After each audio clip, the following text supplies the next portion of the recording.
Welcome to Daily Wisdom, Walking the Path with the Buddha, a podcast shared by David Roylance. This podcast is dedicated to guiding you to completely eliminate the discontent mind and the suffering it causes by attaining enlightenment. Learn and practice the teachings of Gotama Buddha that will guide you to fully attain a peaceful, calm, serene, and content mind with joy.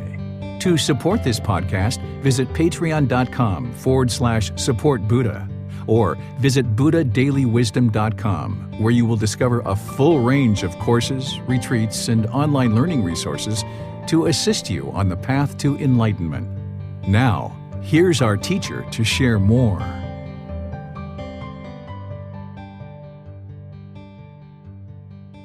Sawadee Kap. Hello and welcome to Daily Wisdom, Walking the Path with the Buddha. Today we're in Chapter 9 of this book, Developing a Life Practice, the Path That Leads to Enlightenment. The title of this chapter is What is Kamma and How Does It Affect Me? All of Gotama Buddha's teachings in one way or another are coming back to this natural law of Kamma. Some people call it karma. These are just two different languages. Kamma is from the Pali language and karma is from the Sanskrit language. The Buddha's teachings are in the Pali language. That's the original source text. So people who source their teachings back to the Pali Canon will tend to use this word Kamma instead of the Sanskrit version of this word karma. But it's essentially the same thing. And what I have to share with you today is going to help you to understand this natural law and really demystify this natural law. Sometimes we think of this as a very mystical or magical aspect of life, or even maybe punishment and rewards. But you're going to hear today that the natural law of Kamma does not have anything to do with punishment and rewards or this mystical, magical cloud that might be following us around. This word Kamma is not able to be translated into one English word, and that's the only reason why I still use this word. Every other word pretty much with Gotama Buddha's teachings can be translated into the English language with just one word or so. So I use those English words because it's much easier for people to understand when they learn in their native language or a language that they more deeply understand, maybe even as a second language. So by having the teachings in the English language, you can more readily understand them, instantly start to reflect on them, and instantly start practicing them to see the results.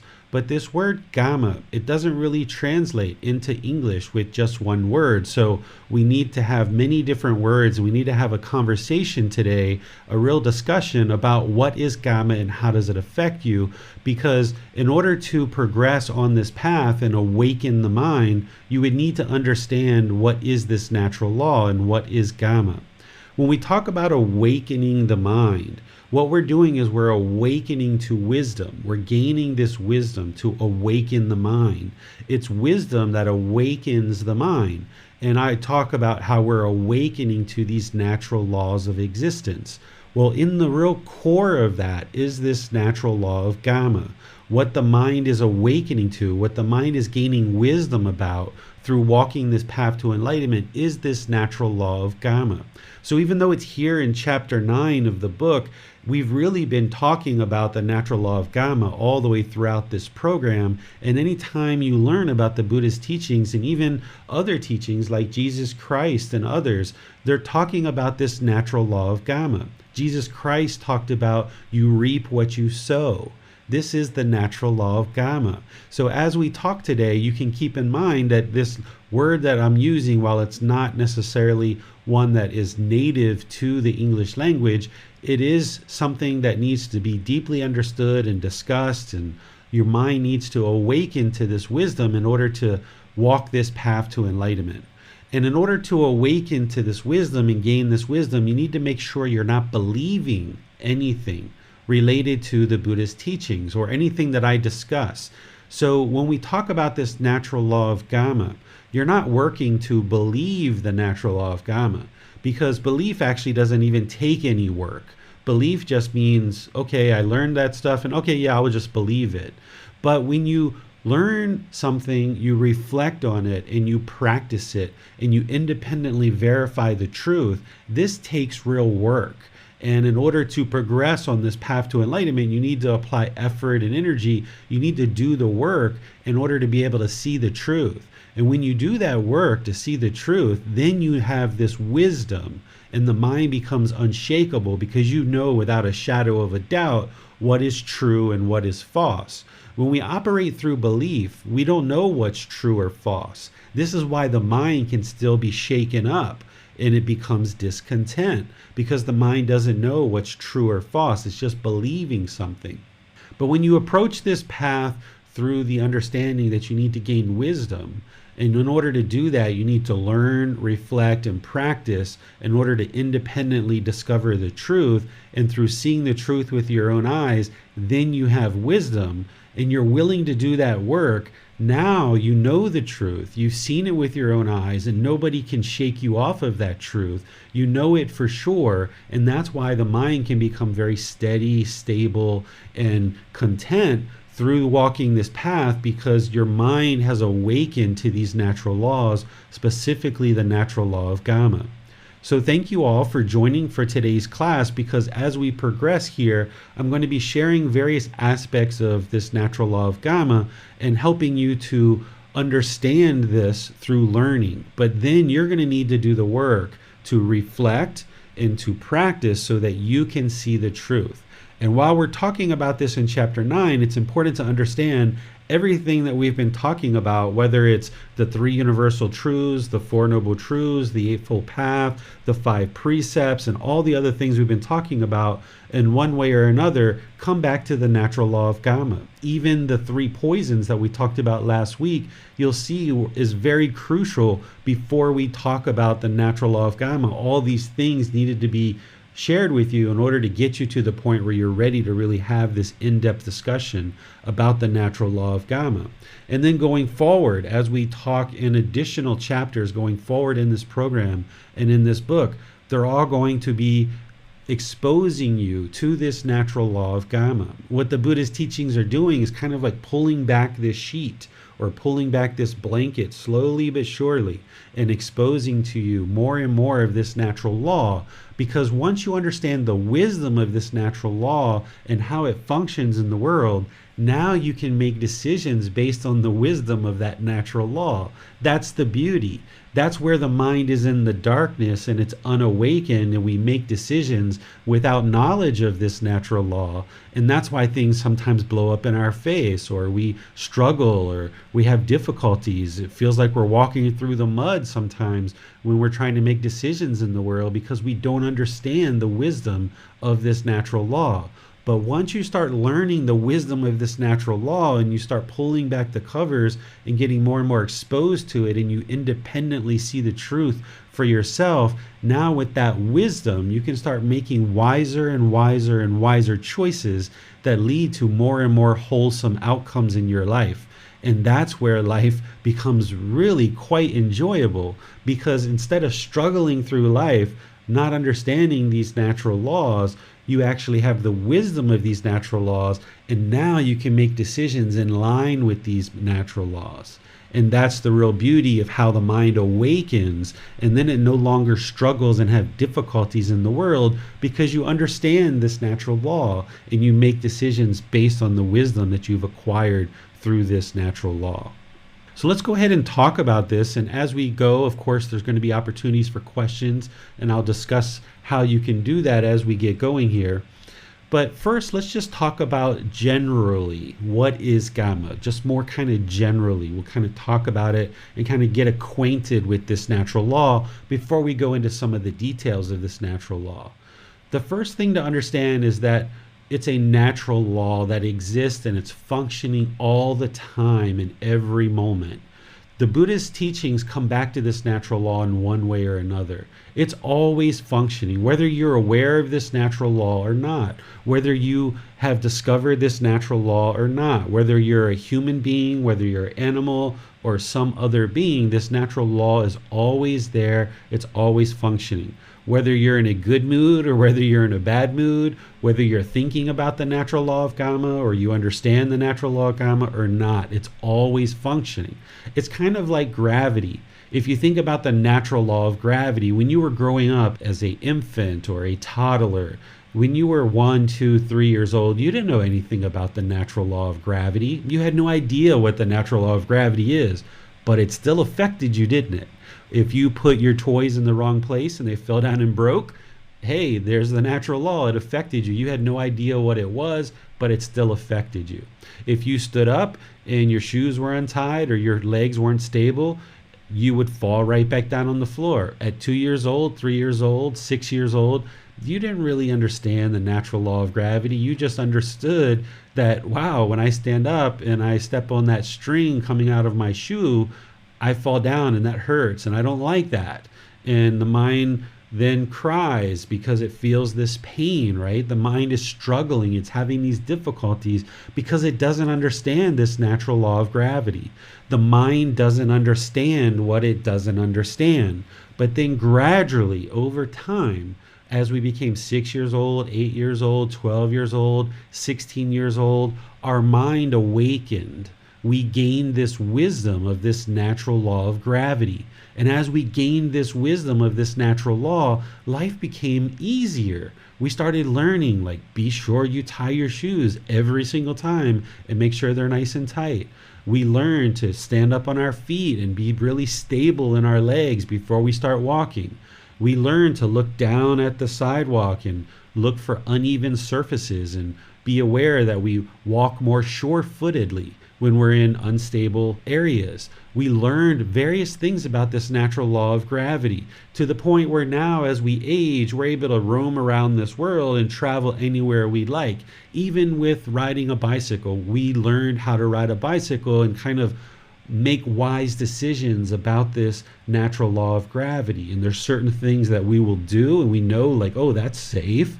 And there's other things we know, like, I'm not going to do that. That's not probably too safe for me. I'm not going to walk out there on that ledge at 30 stories above the surface of the ground. That's not a wise thing for me to do.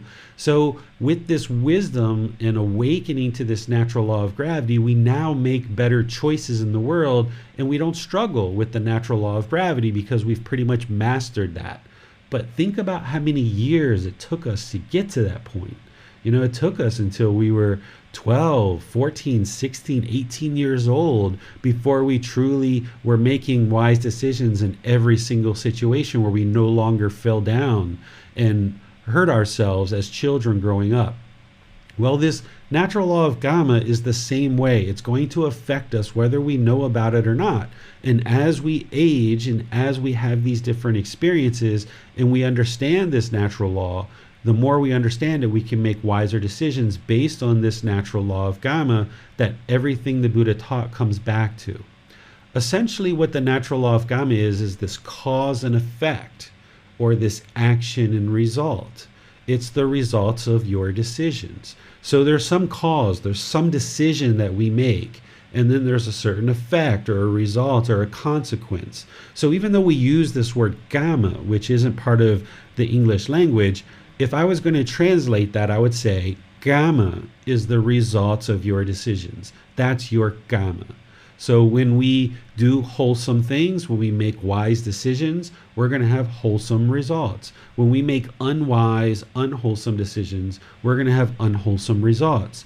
But what are those wise, wholesome decisions? Because the more you understand what those wise, wholesome decisions are, then you're going to have a tendency to make decisions in that direction. And what are those unwise and unwholesome decisions? Because I'm not interested in going in that direction. That's going towards the darkness. So what the Buddha's teachings are doing for you is helping you to awaken to this wisdom, so that with this wisdom you can now make more and more wholesome decisions that lead to these wholesome results, and you can not make decisions that are going to lead to unwise, unwholesome results, because that's going to cause havoc in our life. So everything that the Buddha taught in one way or another is coming back to this, and every being is affected by the natural law of Kamma, whether we understand it or not. And the more that we understand it, the more we can make decisions that are going to produce wholesome outcomes. There's no being or entity that oversees the functioning of this natural law of Kamma. It just happens as a result of our own decisions. Our intentions, our speech, our actions, even our livelihood and things like this as we make decisions in the world, there's going to be an effect. Whereas for very simple something is if we make decisions where we're polite, kind, friendly, and respectful to people, there's a tendency for us to experience those same qualities coming back to us. Whereas if we are impolite, unkind, unfriendly, and disrespectful, we're going to experience those kind of things coming back to us. We're going to experience unwholesome results. And there are situations where we can be perfectly polite, kind, friendly, and respectful, put that out, but the other person's mind is so polluted that you might get back from them this impolite, unkind, unfriendly, and disrespect. But the more that you understand this natural law and you know that you're putting out wholesomeness and you're making wise decisions, then you know with 100% certainty that you're practicing based on this natural law of Kamma. And if you're putting out wholesomeness and unwholesome things are coming back to you, then you know that there's some challenges that this person might be having in their own life, and maybe their mind is a bit polluted with a lack of wisdom or moral conduct or mental discipline. But by and large, when you're functioning based on this natural law of Kamma, you will see more and more relationships in your life just blossom, both personally and professionally, because you're not causing any harm.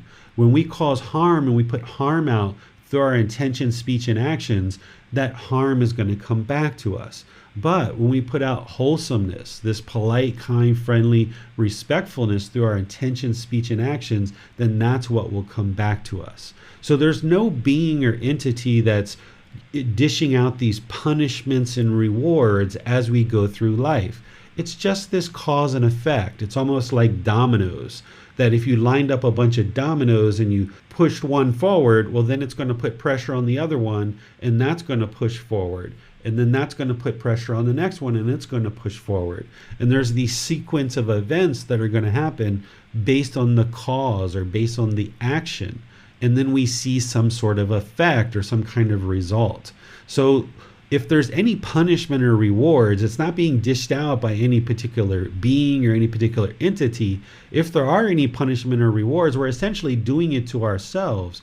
Because when we're unwise about the natural law of Kamma and we make unwise decisions, then unwholesome things are going to come back to us. So we're essentially could be thought of as we're punishing ourselves because we're lacking the wisdom of this natural law and we're putting out this harm in the world. So therefore, harmful things are coming to us.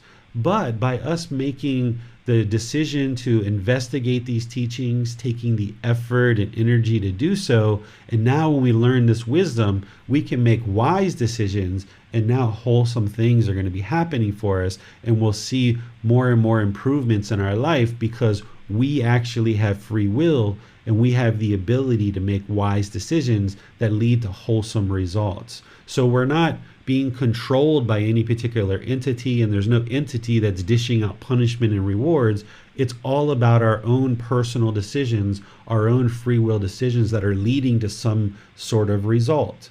So this natural law of Kamma, it's not a mystical, magical, dark cloud that's following us around. It's not, lightning bolt if you do something unwholesome, or sunshine if you do something wholesome. There's no mystical, magical aspect of Kamma. Kamma doesn't need to be feared because there's no entity that's actually punishing you or rewarding you. The only time that someone might fear Kamma is if they don't understand the natural law of Kamma. If you don't understand the natural law of Kamma, you might fear it. And that's typically where people will have fears when they don't understand something. They will oftentimes have fear because they have this craving for things to happen in a certain way. So it will produce this fear because they don't have the truth. They don't understand the wisdom. The mind is in belief. So if you get rid of this magical, mystical aspect of Kamma and understand that it's not that it's just this cause and effect, or this action and result, essentially the results of our decisions, then you can understand that you have the full ability to gain the wisdom of this natural law, and then you can apply those wise decisions and experience better results. Just like you learned the natural law of gravity and you gained that wisdom and you made wiser decisions that produced better results. There wasn't some being that's controlling the natural law of gravity, forcing you to fall down or forcing you to fall off your bike. It was a result of our own decisions. We didn't tie our shoes, so therefore we tripped and we fell. The cause was we didn't tie our shoes. The effects were that we fell down. Or we got on a bicycle for the first few times and we weren't able to balance. That was the choice that we made to get on that bicycle. And because of that, not having the wisdom of how to balance, we fell down. There wasn't a being that forced that to happen. We weren't being punished for that. There wasn't a mystical or magical dark cloud that created us to fall down. It's just because our legs weren't strong enough. We didn't have our equilibrium. Maybe we didn't tie our shoes. But when we started learning these things slowly but surely, we then started making wise decisions to start practicing and making our legs stronger. We started getting a better equilibrium. We started tying our shoes more and tying them tighter and making sure that maybe in some cases we got rid of shoelaces and we just went to Velcro or something like that. But we started making these wiser and wiser choices as we started tripping over our feet and making mistakes. These mistakes showed us that we didn't understand the natural law of gravity, therefore we gained this wisdom. Well, what Kamma is doing is it's kind of like the best, most unbiased teacher, that it's going to show you exactly where you're not making wholesome decisions. And if you understand this natural law of Kamma and you see that everything, every single thing in your life is happening based on decisions that you've made, and you can read that and then understand how to clean up your Kamma and how to improve your life and how to improve the decisions. Whereas if you felt like you weren't in control and all of these things are just happening to you by chance, then you're not in control. You have no ability to improve your life because everything's based on good luck or bad luck or punishment and rewards of this other entity. But if you discount that and you get rid of that, realizing that that's not the truth, that every single thing in your life is a result of your decisions, and you understand that and you see that more and more clearly through today's talk, and then reflect and then practice these teachings so that you can see that to be the case, then you can just make wiser and wiser choices to move towards this wholesomeness where you will experience better and better results in your life. So by accepting responsibility for everything that's happening and gaining this wisdom about this natural law, you'll now be able to make wiser and wiser choices to improve the condition of the mind and the condition of your life. One of the simplest ways to talk about the natural law of Kamma is with this here, is just simple, very easy way to think about the natural law of Kamma. Is cause and effect, or action and results, the results of your decisions. It's really that simple. Your life, your decisions, your results. That's the way it is. It's just that simple.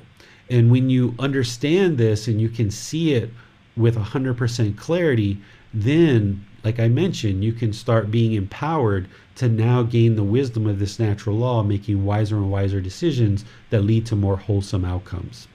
So let me pause here and see what questions you guys have so far before we dive in a bit further. The way that you ask questions is you put those into Facebook, YouTube, or Zoom. In the comment section, our moderators will see that. Be sure your question gets asked during the class. Or if you're in Zoom, you can electronically raise your hand to ask any questions or follow-up questions. Hi, David. So given that there is no overseer and that this isn't about rewards and punishment, is Kamma, like many other parts of the path, essentially a message of empowerment over our own lives?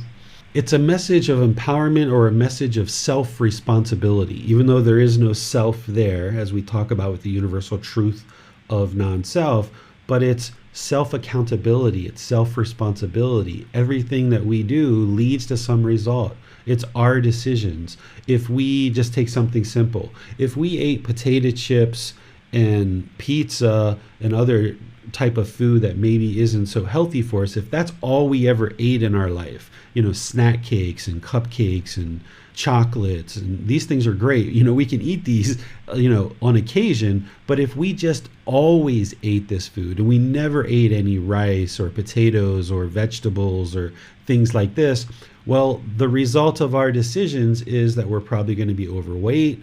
We might have diabetes. We might have a heart condition. We might have cholesterol problems. We might have problems with our skin, that this food hasn't really produced healthy skin or healthy hair, healthy nails. That's the results of our decisions. So it's self-accountability, it's self-responsibility. If we go around talking negativity or hostile or aggressive to people, being impolite, unkind, unfriendly, and disrespectful, then the result is that the people around us and the people that we interact with, our life partners, our children, our personal friends, our colleagues at work, they get used to us talking this way to them. And this is the way they're going to talk to us, because we teach others how to interact with us based on our own actions.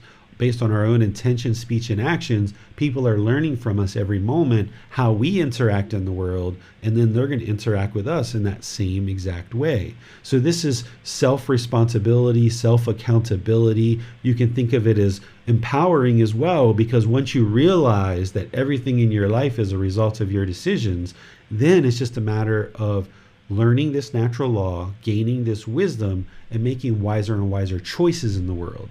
And with that said, it's important to understand that the Buddha didn't give us a decision tree where, okay, if this happens, do this, or if this happens, do that.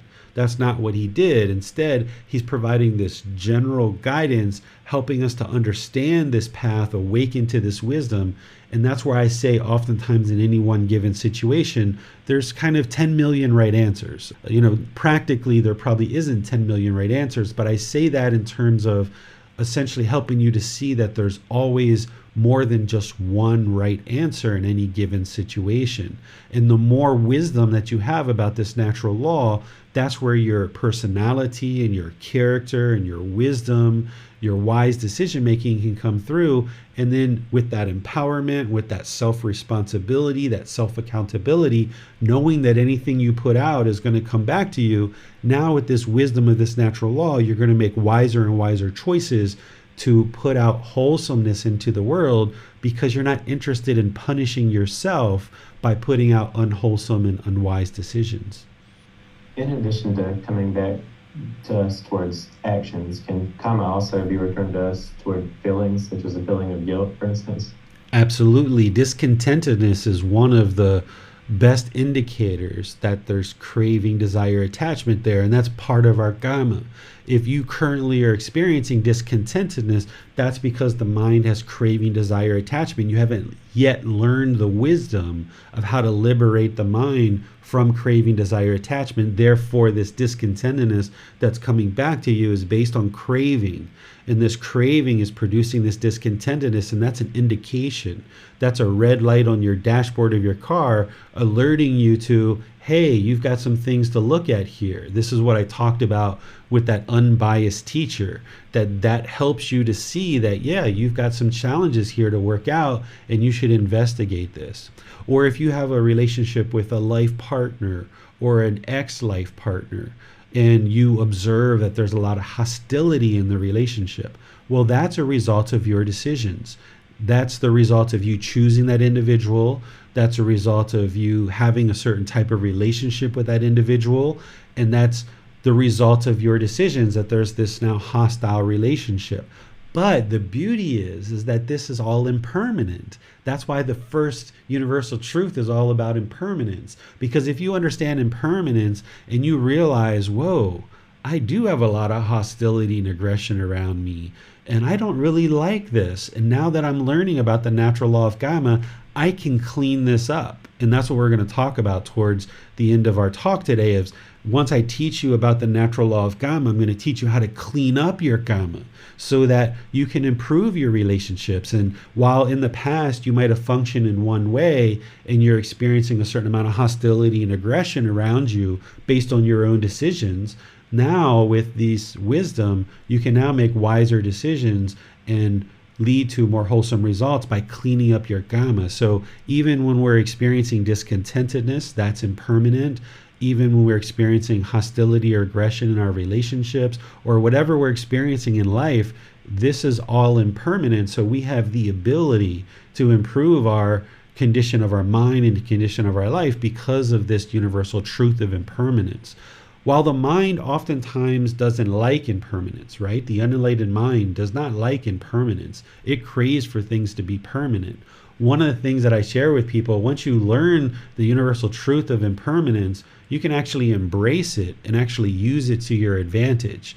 Because if you're in a hostile relationship and it's one that you would like to kind of clean up and sort out, well, if you understand impermanence, then you can kind of use it to your advantage and realize that what you're facing in this relationship or what you're facing in your career, your profession, if you observe some unwholesome things or some things that you would prefer not to happen, right away, a wise being knows that, okay, this is impermanent. It's just a matter of me applying wisdom. And with the right wisdom, I can apply wise decision making here to improve this situation.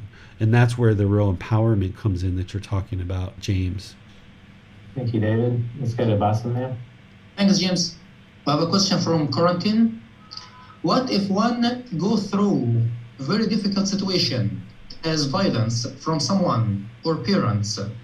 Is that situation happening because of our decision to come and incarnate in this family or being around these people? And then, for more precision, my question concerns mostly child abuse. Yeah, everything that we experience is a result of our decisions. I'm going to talk about and use the Buddha's words and help you see how there's such thing as new Kamma and old Kamma. And the family that we're born into is our old Kamma. It's based on our previous lives. And based on the decisions that we made in those previous lives, we're going to be born into a certain family in this life based on those previous decisions. And if we experience things as a member of a family where our family lacks wisdom and we encounter some kind of abuse, this is a result of our decisions. It's not punishment. Always keep that in mind.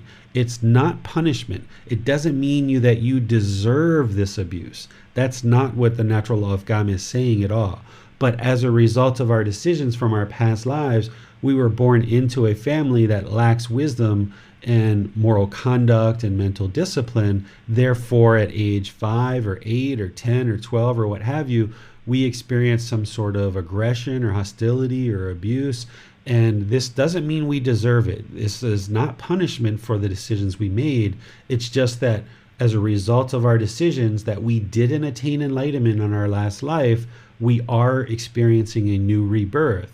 But at least it's in the human realm. And now we have the ability to drastically improve our life. And now that we have been reborn, based on the decisions we made in previous lives, we're going to be reborn into a certain family as a result of that. And we encounter certain challenges that we encounter in this world based on sometimes our old Kamma, which we'll talk about today. But then the beauty is that we can create new Kamma based on new decisions with the wisdom of these teachings. Thanks, teacher. No more question. All right. So let's use some of Gotama Buddha's words in order to understand just a brief little bit, one aspect of Kamma. Because remember, pretty much everything the Buddha talked about is related back to the natural law of Kamma in one way or another. But I would like to just kind of highlight some certain aspects of Kamma to help you understand and use the Buddha's words and help you to understand that. So what the Buddha is sharing here, and this is a very famous quote of his, he says, beings are the owners of their Kamma, the heirs of their Kamma. They have Kamma as their origin, Kamma as their relative, Kamma as their resort. Whatever Kamma they do, wholesome or unwholesome, they are its heirs. So what you can glean from this is that anything that you experience is based on your decisions. Other people can't create Kamma for you. It's not possible for someone else to create Kamma for you. You can make a decision to be friends with somebody who's then into unwholesome things, and their unwholesome decisions affect you because you're riding in the car with them and they happen to do something unwholesome, that maybe you get in a car accident, or maybe you get pulled over by the police and they're put drugs under your seat or something like this. But that wasn't a result of their decisions. That's a result of your decision to associate with this individual. So it's important to understand that other people cannot create Kamma for you. It's only you that can create your own Kamma. That's why beings are the owners of their Kamma. They are the heirs of their Kamma. They have Kamma as their origin, Kamma as their relative, Kamma as their resort. Whatever Kamma they do, wholesome or unwholesome, they are its heirs. That particular statement in this next one helps you to understand that not only do you create your own Kamma, but you can't run and hide from it. It's impossible for you to escape the unwholesome Kamma.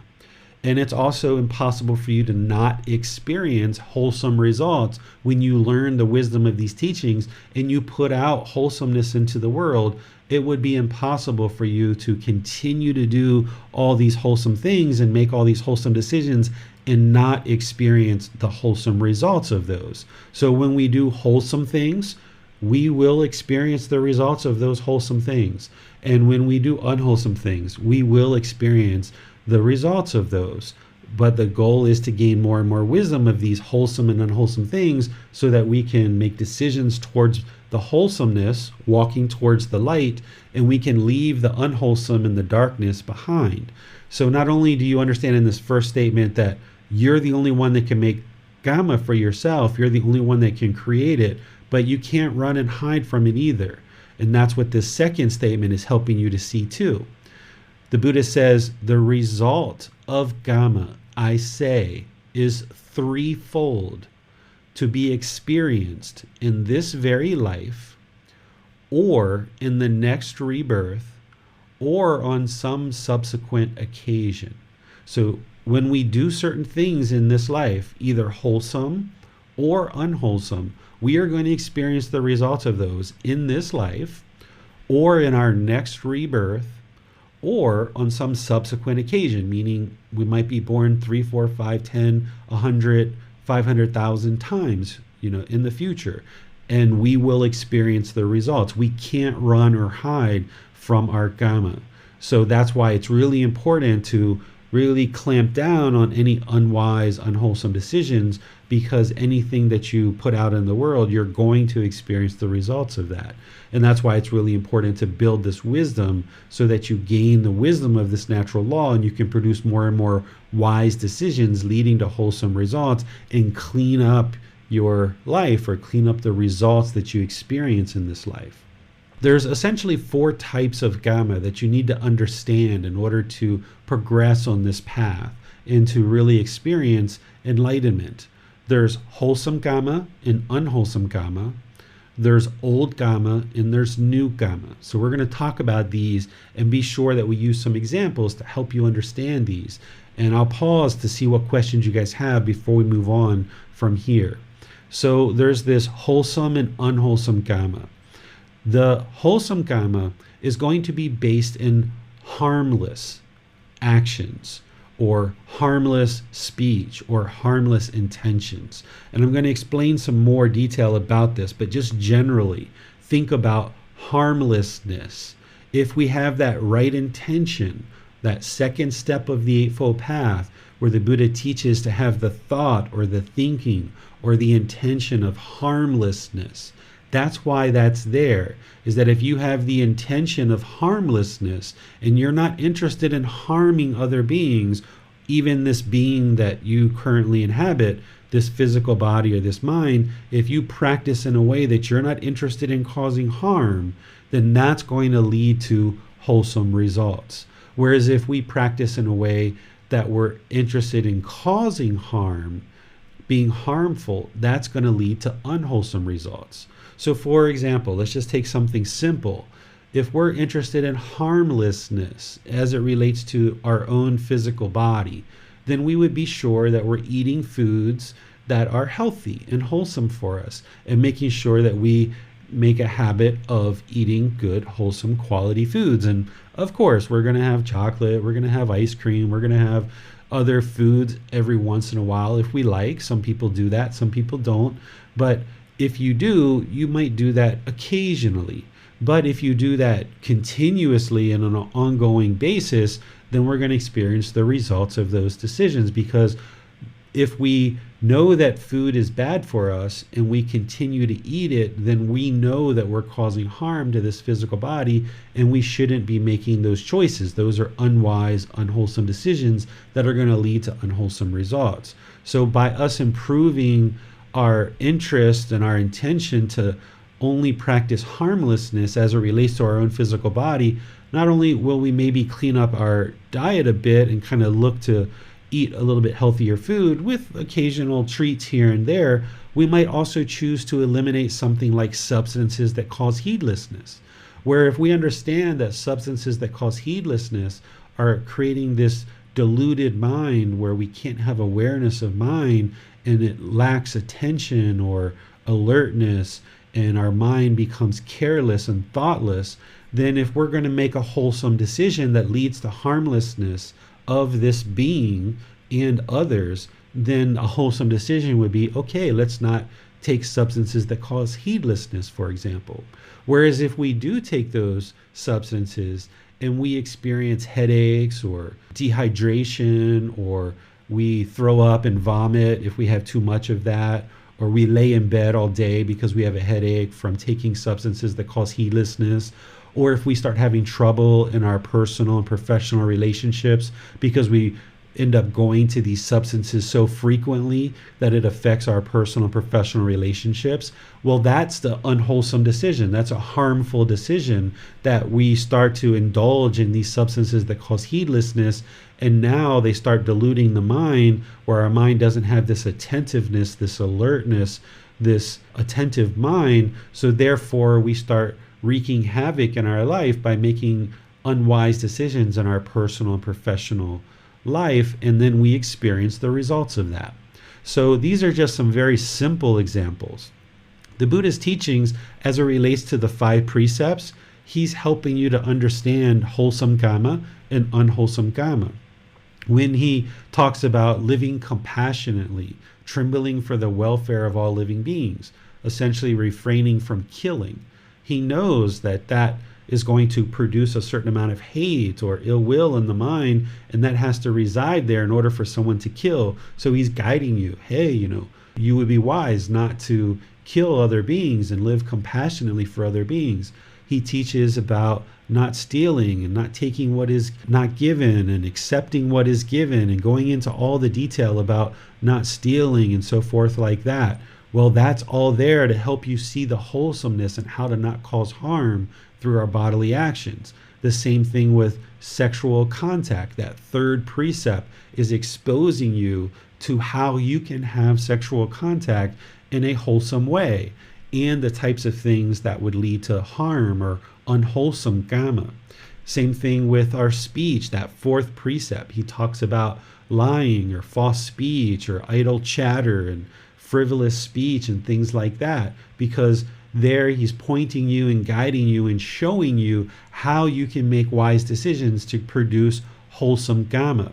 Not as rules or commandments, but guidance. That's what he's sharing with you. He's sharing guidance with you to help you understand how to make these wholesome and unwholesome decisions. And that 5th precept about substances that cause heedlessness, which we just talked about, same thing. It's guidance. He's not forcing you. He's not controlling you. He's not trying to fear you into practicing these 5 precepts, because his mind's already peaceful.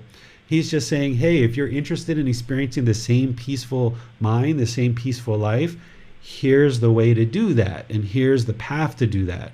Here's the 5 precepts. This is going to significantly reduce your unwholesome kamma. This is going to lead to wiser and wiser decisions. And then here's this path, these 8 steps, the 8-fold path. And he goes through piece by piece by piece, exposing you to various decisions that you can make that will produce this wholesomeness. But he's giving you this as guidance, not as rules or commandments, but guidance that you can then practice. You can learn, reflect, and practice and see the truth for yourself that this does in fact lead to better results in your life.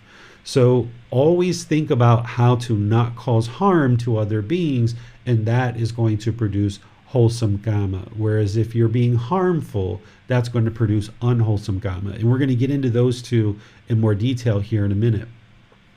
This old kamma and new kamma, this is based on the time frame of when you're creating the kamma and when you're experiencing it. Okay, so old kamma are the results of decisions that you made in the past. So if you're experiencing something right now, like we talked about, actually just being reborn itself is actually old kamma.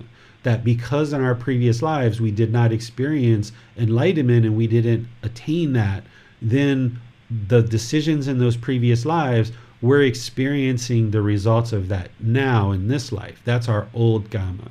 Or if you had a relationship 5, 10, 20 years ago, and you now have an ex-spouse, for example, and you still are in a relationship with them because you have children and you're having to deal with their hostility and their aggression. And while you've moved on and your mind has now gotten to a better place, their mind might not have. But you're still having to deal with that relationship because that's your old kamma. That's decisions that you made in the past in terms of who you were going to associate with, not as a punishment, not as a reward, not something that you've necessarily done wrong. You just lack the wisdom at that point in time in your life of how to make a wise decision about a partner, and you also lack the wisdom of how to have a wholesome relationship. And because of that lack of wisdom, you didn't understand this natural law, so therefore you had this partner and you did certain things in the relationship that produced certain results, and now you're still having to deal with that old kamma. That's some examples, past decisions. Even this physical body, when we come into the world in this life, this physical body that we inhabit, it's based on our decisions in our previous lives. So if we were born with any particular birth defects or deformities or something like this, we haven't started making decisions yet in this life to produce those things. So if we're born into the world and lacking certain functions, this is based on our old kamma from past decisions in our past lives. But then this new kamma is based on current decisions. Things that we're doing right now is going to produce new kamma. So as we make decisions on our intentions, speech, and actions, for example, by making those in wholesome ways, we will experience more and more wholesomeness because we're creating this new kamma. Or if we make unwholesome decisions now in the present moment, then that new kamma is going to be unwholesome. So the goal would be to learn this wisdom, make more and more wise, wholesome decisions that create new kamma. So if in the past you've been making unwise decisions that have been leading to struggles and difficulties in your life, that's just because you've lacked the wisdom, and now you're experiencing the results of those decisions, which in some cases it might be a struggle or it might be difficult for you because these decisions from the past are coming back to you. But now in the present moment, you can create new kamma based on wholesome kamma. So you can create this new wholesome kamma that now produces better results through wise decisions, through your intentions, speech, and actions. So let's see what questions you guys have so far on this content that I've shared. Again, you can put that into Facebook, YouTube, or Zoom, and we'll be sure that your question gets asked during the class, or you can raise your hand and ask your question directly. I was wondering if decisions that we make in a past life can come back and affect us now by things that happen to us. Yes, they can. But it's not this mystical, magical, dark cloud that's following us. Let me give you some example. Let's say somebody was born in a previous life and they were murderous in their past life. Say they were a murderer, they murdered 5, 10, 15, 20 people, but they never ever really experienced the results of those decisions to a high degree. They only experienced certain aspects of the results of those decisions. Well, when they're die in that past life, of course, they're going to go down to the lower realms and they're going to experience those lower realms. But eventually they're going to make their way back up to the human realm. And when they do, it's not that there's this black cloud following them that's haunting them from their past decisions, but instead what it is they still have craving in the mind to murder and to harm people. And now when they come into this new life, this craving from their previous lives is going to come into the mind of this new being in this new life. And now in this new life, with that craving to harm people, they're going to go around and harm people. And because of the harm they're creating in this life, they're now going to experience the results of that. So they're going to be experiencing a rebirth in the lower realms as a result of their previous lives. And then as they're coming up from the lower realms, they're going to be born into more difficult, challenging decisions in this life.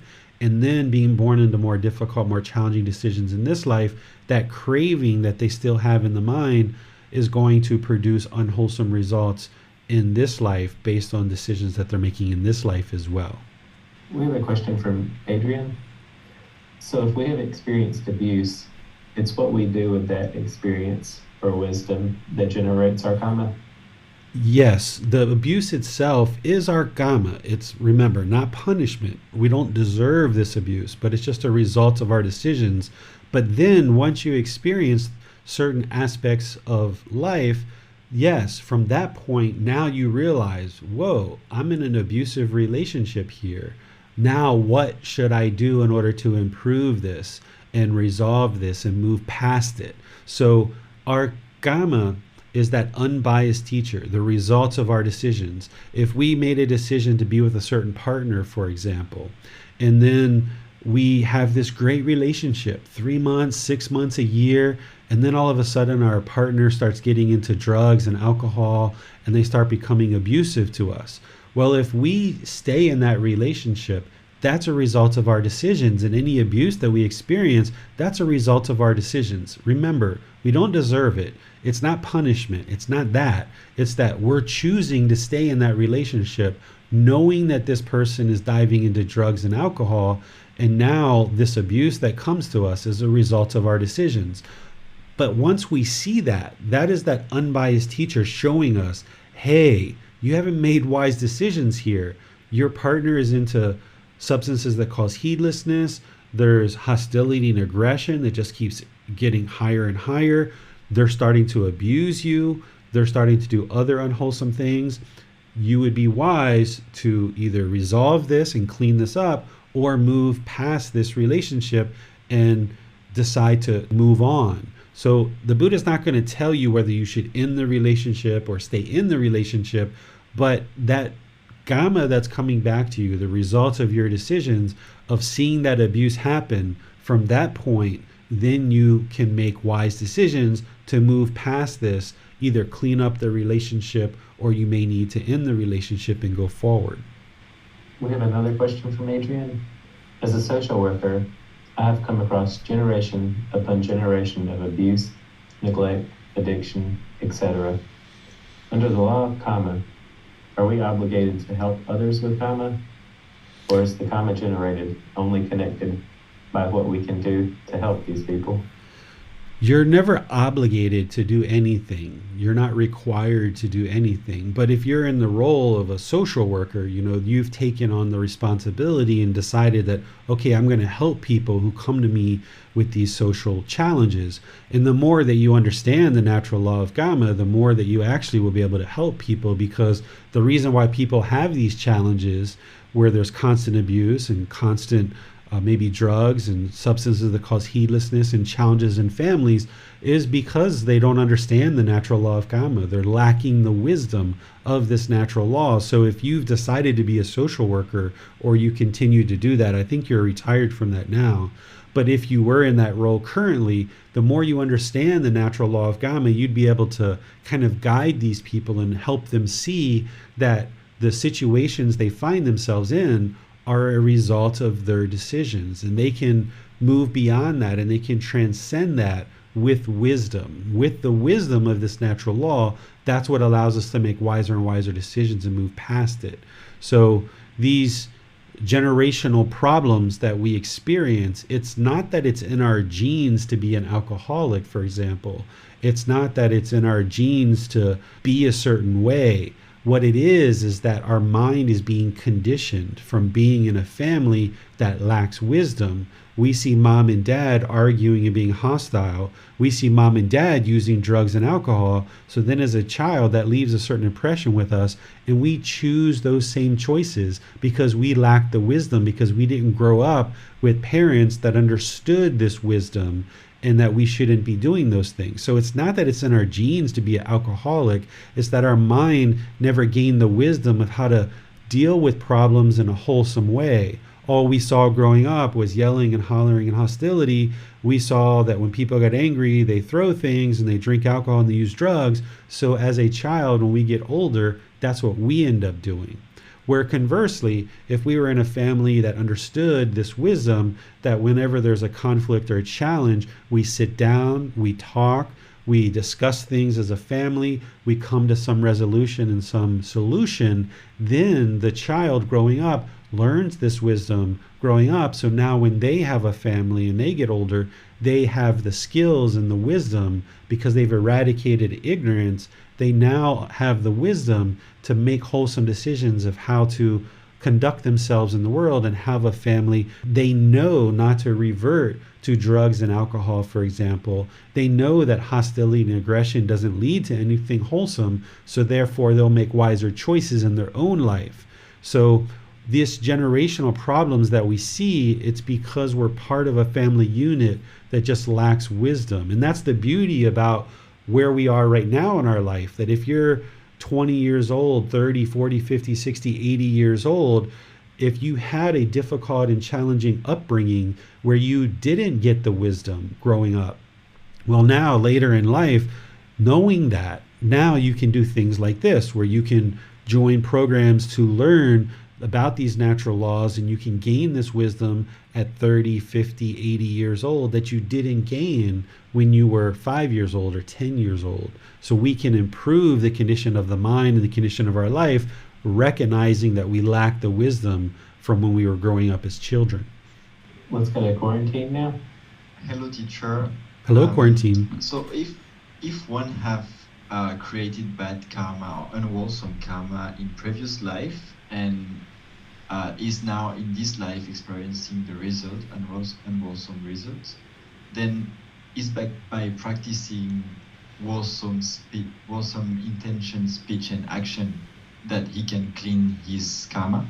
Exactly. That's what we're going to be talking about today. That's one of the ways to clean up our past decisions, is by now learning and gaining this wisdom. Now we make wise decisions and we essentially clean out this unwholesome karma from the past by making new decisions that are based on this natural law of Kamma. So if you think about like a hose, if a hose has a whole bunch of dirty water in it, well, how do you get clean water to come out the other end? Well, you got to put clean water in the back end to flush out all that dirtiness. And once you flush out all that dirty water, then you've got a constant stream of clean, pure water coming out of the hose. But if you keep putting dirt in that hose, then dirt's going to keep coming out the front side of that hose. So what the Buddhist teachings are doing and what you're gradually transforming in your life is to make wiser and wiser, more and more wholesome decisions, so that you're putting clean water into this hose, but you're gradually going to be kind of flushing out the dirt of this hose from dirt that was put into that hose in the past. But the more you flush clean water through this hose, eventually you'll get all the dirt out and you'll get nothing but pure water coming out the other end, because the mind has been purified. It's now making wise, wholesome decisions consistently over a long-term period of time. Okay, thank you, teacher. You're very welcome. We have a question from Denise. Could my illnesses, like my recent cold, be the results of my karma for not making a better decision of taking care of my body? Yes, absolutely, Denise. See, you're seeing it. Rather than just believing this, you're starting to see it, right?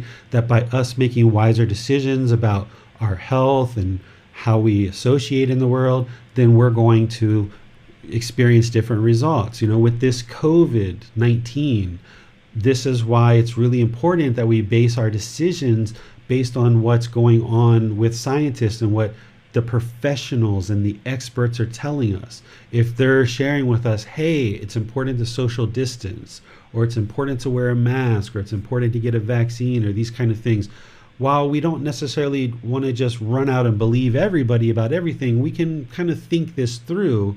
But when we look at the evidence, we can see that, yeah, COVID-19 is in fact a real thing. It's not a conspiracy. It's really here. There's truly people all over the world that are dying from that. And we've got all these experts everywhere sharing with us it would be wise to social distance, to maybe even stay in your home for extended periods of time for lockdown. When you go outside, wear a mask. You might be interested to consider to get a vaccine. There's all these different decisions that we make about our own personal health. And if we get sick with something like COVID-19, this is a result of our decisions, that we were in an environment where we were able to contract the virus. Maybe we weren't wearing the mask. Maybe we didn't get the vaccine. Maybe we went out into the public too frequently. Maybe we were too close to people, these kind of things. But even common colds and flus and things like this that we contract, yeah, this is a result of our decisions too, because as we go out in the world, we're going to have certain sicknesses. The body can't be permanently healthy. It's not possible for it to be permanently healthy. But we can make wise decisions to improve our health and make sure that we experience improved health and minimize our sickness. We will still experience sickness as long as we're in the human body. The human body is not permanent. Health is not permanent. So we will experience sickness, but we can improve the quality of our health and the longevity of our health by making wise, wholesome decisions about our food, our exercise, our mental health, where we travel and how we associate when there's something like a pandemic in the world and things like this. So this is where we use the input from experts and scientists and doctors to inform our decisions. And then we make wise decisions based on this input that we get from the various professionals and experts around us. Let's get a Basim now. Marian has a question. She says, you described someone who is an adult, who can make choices if they are abused. What about the infant who is being abused? They don't yet have the wherewithal to make a choice to leave or end the abuse. Are you saying that they were born into being abused because in the past life they were unwholesome, so now in rebirth this is their karma? So remember that when we are reborn into a new family, that is our karma to be reborn, right? Because we didn't attain enlightenment in a past life, so we are going to be reborn. What family we're born into is a result of our decisions from our past life. Does this family have wisdom? Do they have wealth? Do they have influential status in the world? That's based on our previous karma. If we experience abuse as an infant or as a toddler, it's not punishment. We're not being punished for things that we did in the past, but because of our decisions of having not attained enlightenment in certain things that we did in our past, yes, we might experience abuse. And while at 3 years old, you can't make a decision to leave your family at that point, we weren't born into a new family in order for us to get abused. But just because of being reborn and because of being reborn into a family that lacks wisdom, we experience this abuse as a child. So it's important to be sure that you don't think of it as punishment or that we deserve this abuse. It's just a result of having been reborn and being reborn into a family that lacks certain wisdom. Oftentimes the mind wants to immediately go to punishment and rewards, especially if that's what you were taught growing up. But that's not what the natural law of Kamma is. It's just cause and effect, or action and result. That because we lacked wisdom in the past and we didn't make wise decisions, we ended up needing to be reborn. And the place that we were reborn in terms of the families that we were reborn into was a result of our previous decisions. But that wasn't to say that we were placed in this family in order for us to get abused, or that we deserve that abuse, or that abuse is a punishment. That's not what the natural law of Kamma is saying at all. Well, does this also apply to wholesome karma? I mean that now we're having this human rebirth, and we have access to these teachings that lead to enlightenment. This is a result of wholesome karma, previous wholesome karma. Exactly. Just the fact of being reborn into a human life is a result of our previous wholesome decisions. We wouldn't have arrived into the human realm if we hadn't made a certain amount of wholesome decisions in the past just to be able to get here in the human birth, because this is the ideal place to be able to learn and practice, cultivate our mind, and develop it to attain enlightenment. So just being reborn as a human is the most ideal aspect of this whole cycle of rebirth. By being here, this is a result of our wholesome karma.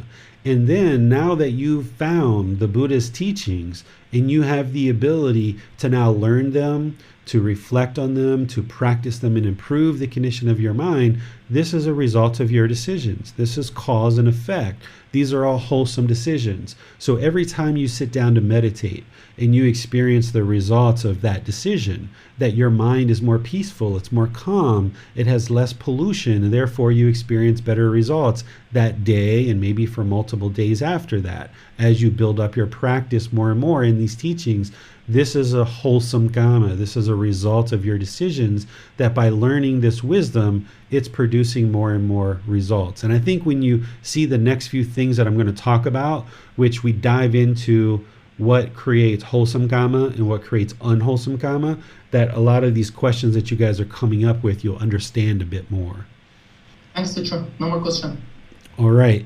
So now let's talk about how we produce unwholesome karma. And then after this, we'll talk about how we produce wholesome karma.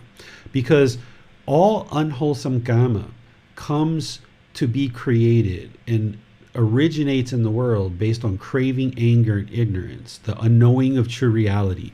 These are the three poisons, the three unwholesome roots, the three fires that we talked about last week. That's why we had that chapter first, and now we're having this chapter today, is because you needed to understand what is craving, anger, and ignorance, or this unknowing of true reality, to understand that that pollution in the mind is going to produce unwholesome decisions. It's going to produce unwise decisions because the mind is polluted with this longing, this yearning, this strong eagerness, this chasing after the objects of our affection. That's always going to produce unwholesome results because we're pursuing things based on craving, desire, greed, attachment, wants, expectations. That's going to produce unwholesome karma. Then when we don't get our cravings fulfilled, we experience this anger, this hatred, this ill will, this hostility, this resentment, this aggression. That's going to motivate unskillful intention, speech, and actions, which again, when we put that out into the world, it's going to produce unwholesome karma or unwholesome results. Then with this ignorance or this delusion, this unknowing of true reality, not knowing these wholesome teachings, the mind is then going to make unwise decisions that aren't in line with these teachings. We're going to choose to kill. We're going to choose to steal. We're going to choose to have sexual misconduct in some cases. We're going to choose to lie. We're going to choose to take substances that cause heedlessness. We're going to do these things because we lack the wisdom. We have this ignorance or this unknowing of true reality. We're going to use wrong speech. We're going to do these things that the Buddha taught us that, hey, these are unwise things and these are wise things. With this ignorance or this unknowing of true reality of these natural laws, we're going to do things in the world based on this unknowing of true reality or this ignorance. So these three poisons, these three unwholesome roots, these three fires are the originating cause of all unwholesome karma in the world. Ourselves and then other people too, when they're experiencing unwholesome results, it's going to all be based in this craving, anger, and ignorance in the mind. But that craving, anger, and ignorance is impermanent. It's pollution in the mind that exists in the unenlightened mind. But as we train the mind and clear out this pollution, we can now move to the wholesome roots, where the wholesome roots are generosity, loving kindness, and wisdom. And when we practice these wholesome roots, this is going to create wholesome Kamma.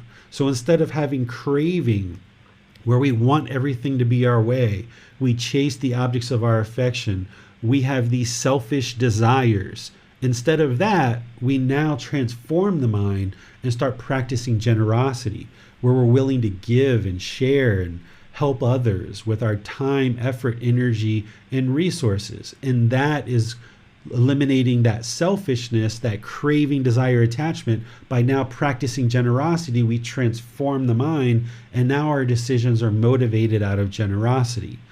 Rather than practicing anger, this hostility, this aggression, this ill will, we transform that to loving kindness, this genuine interest in seeing all beings be well, this active goodwill. And by practicing loving kindness and making decisions through loving kindness with an interest to see others be well and practicing this harmlessness, now our decisions and our intentions, speech, and actions are motivated through loving kindness.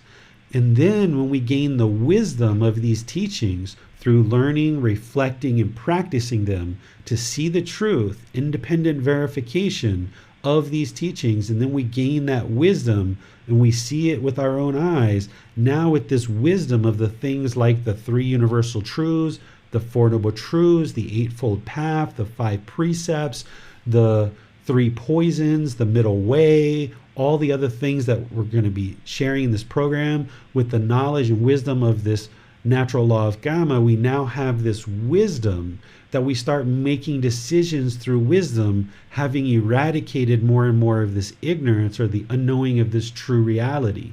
And by now practicing generosity, loving kindness, and wisdom, making all of our decisions through that, now our intention, speech, and actions become skillful. We're making wise decisions that lead to wholesome results because the mind is now functioning through the wholesome roots. We've uprooted these unwholesome roots and we've replaced it with these wholesome roots. So we're kind of moving in more and more of this wholesomeness into the mind through our practice of training in meditation, but also in our daily life. We're moving in more and more of this generosity, loving kindness, and wisdom. And as we do, that pushes out and transforms those unwholesome roots so that now we're no longer making decisions that lead to unwholesome results. And this is how, when in the past we were making decisions through craving, anger, and ignorance, this is putting that dirt in the hose. We were constantly putting this dirt in the hose, and then we were getting dirty water out the other side, and we're like, what's going on here? And we struggle and we're having difficulties because we have all this dirty water coming out the end of the hose.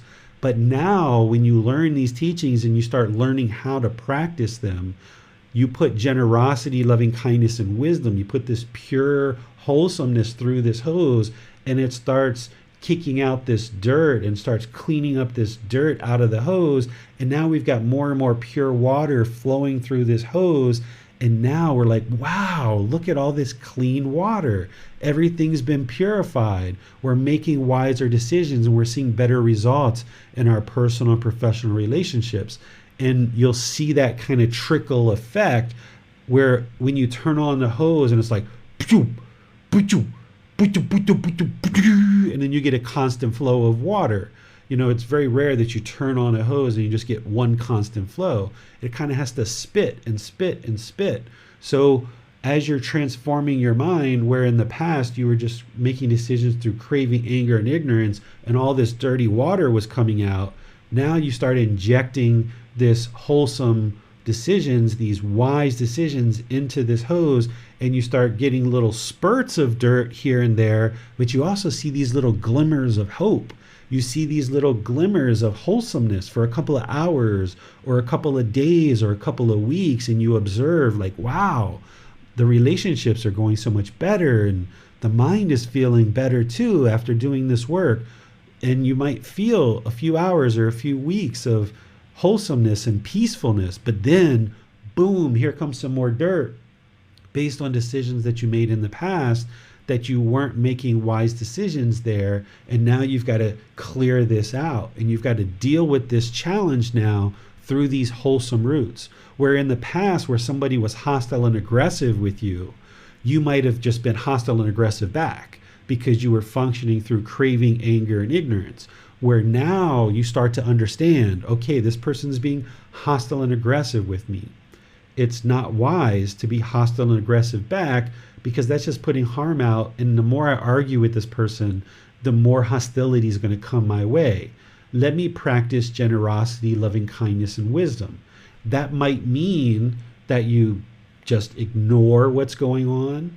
That might mean that you walk away from the relationship or walk away from the conversation. That might mean that you try to talk with this person with generosity, loving kindness, and wisdom. There's lots of right decisions here. You just got to find the ones that are working for you.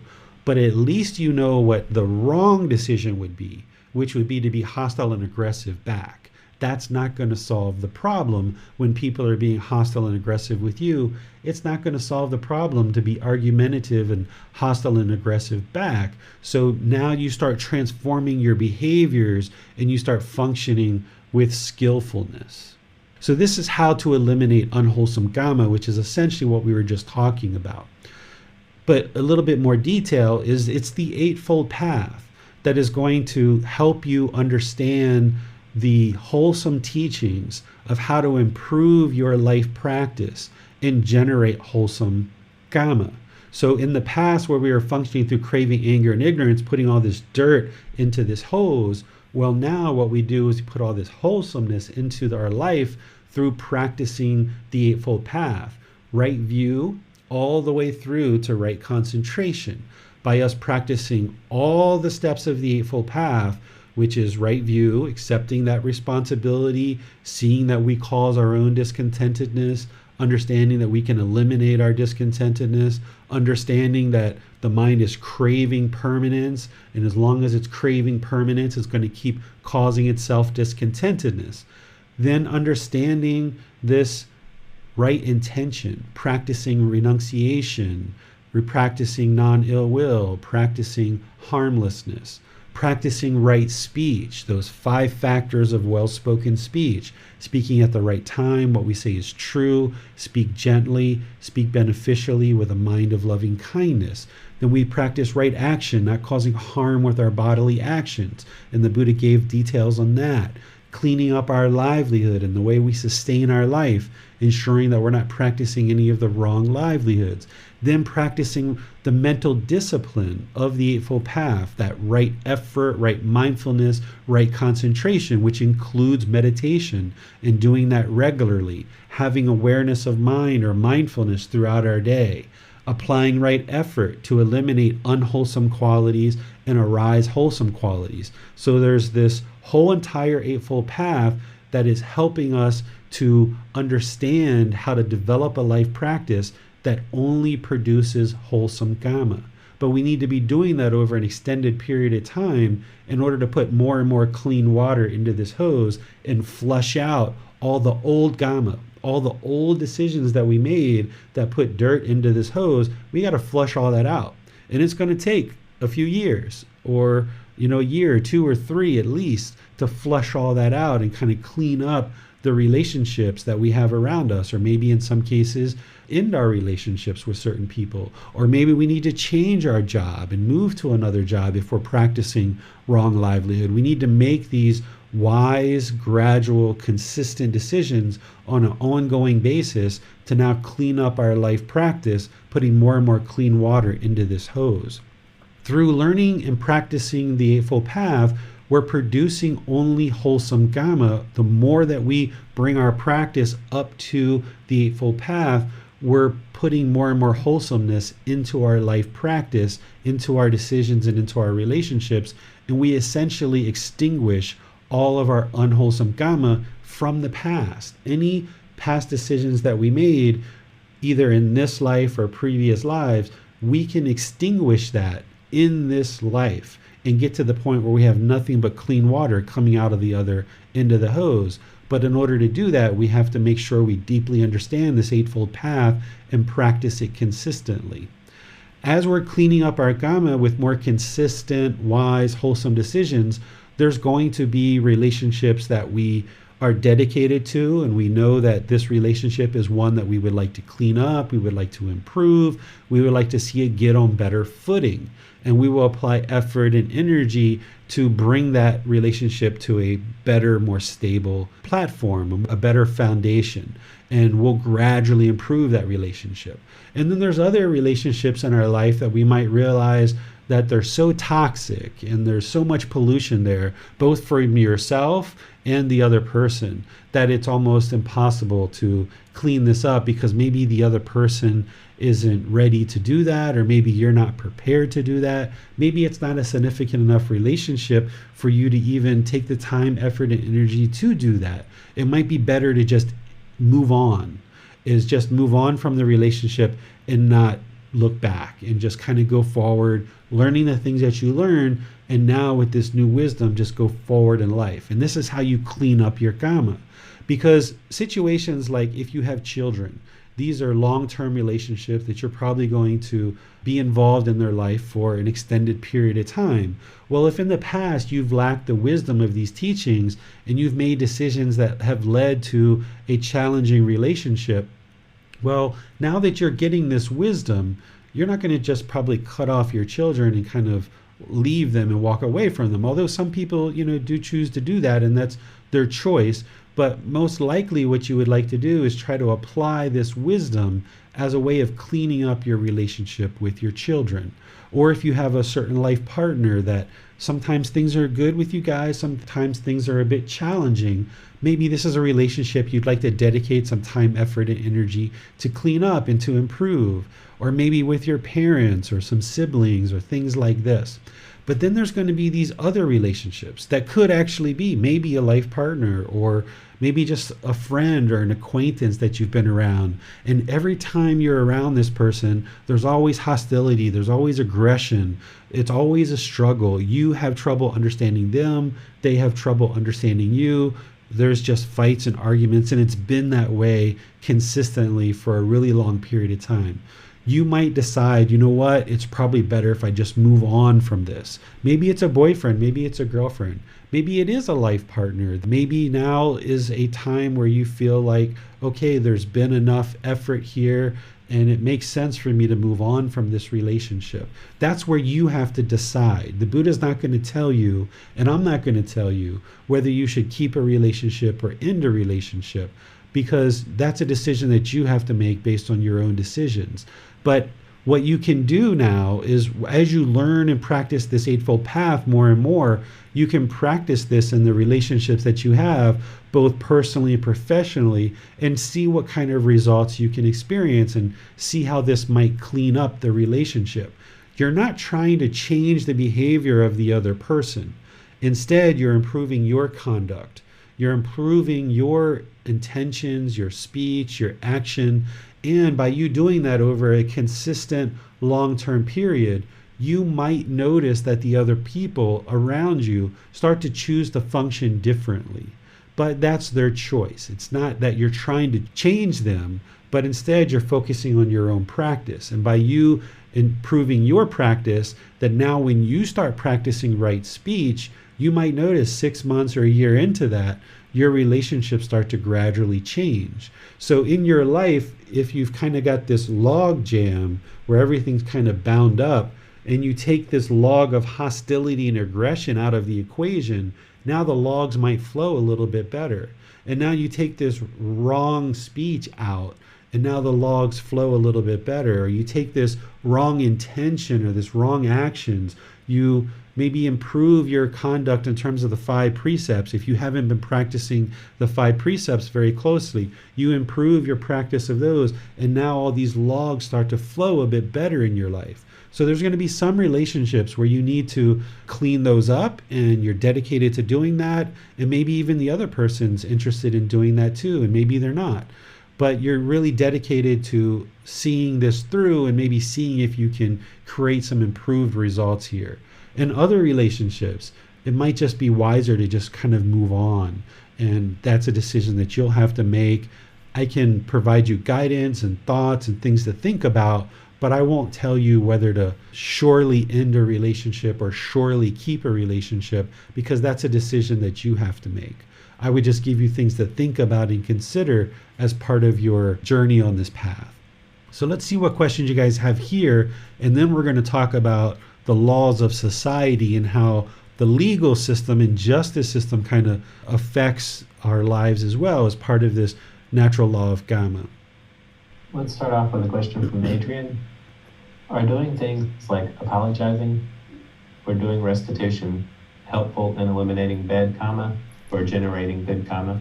Yes, that's part of cleaning up our Kamma, right? Like if we're involved in a conversation and we become hostile and aggressive and we realize it because we have mindfulness now, and you realize, whoa, I'm not practicing right speech here. Let me take the effort to cut that off, even mid-sentence, cut off the aggression, cut off the arrogance, cut that off and just apologize. And that's a way to clean up your Kamma and make it more clean. Or like if you're involved in a neighborhood and say your child or even you break something of somebody else's and you know you broke it, and rather than just be like, well, it's not my fault, you got insurance, you fix it. Instead, it would be wise to apologize, to see if there's a way that you can make amends, see if there's a way that you can provide restitution, whether through your own insurance company or maybe out of pocket. As you see that you're causing harm in the world, you can clean that up through apologizing and through things like restitution. This is really, really helpful way for you to keep your Kamma clean.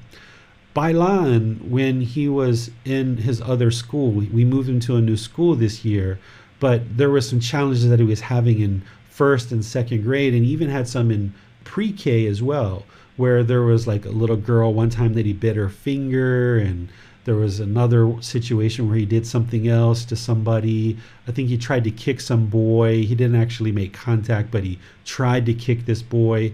In each one of these situations, we sat him down. We make sure that he understood where he could do better next time. And then we talked him through how can we clean this Kamma up.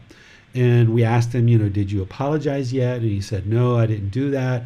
So we kind of devised this plan where the next day he would go to school and he would apologize. But in addition to that, we went out and we bought the little girl flowers that he tried to bite her finger. So instead, the next day he came to school with an apology and some flowers for the little girl. Or the boy that he tried to kick, we went out and bought him like a little Matchbox car.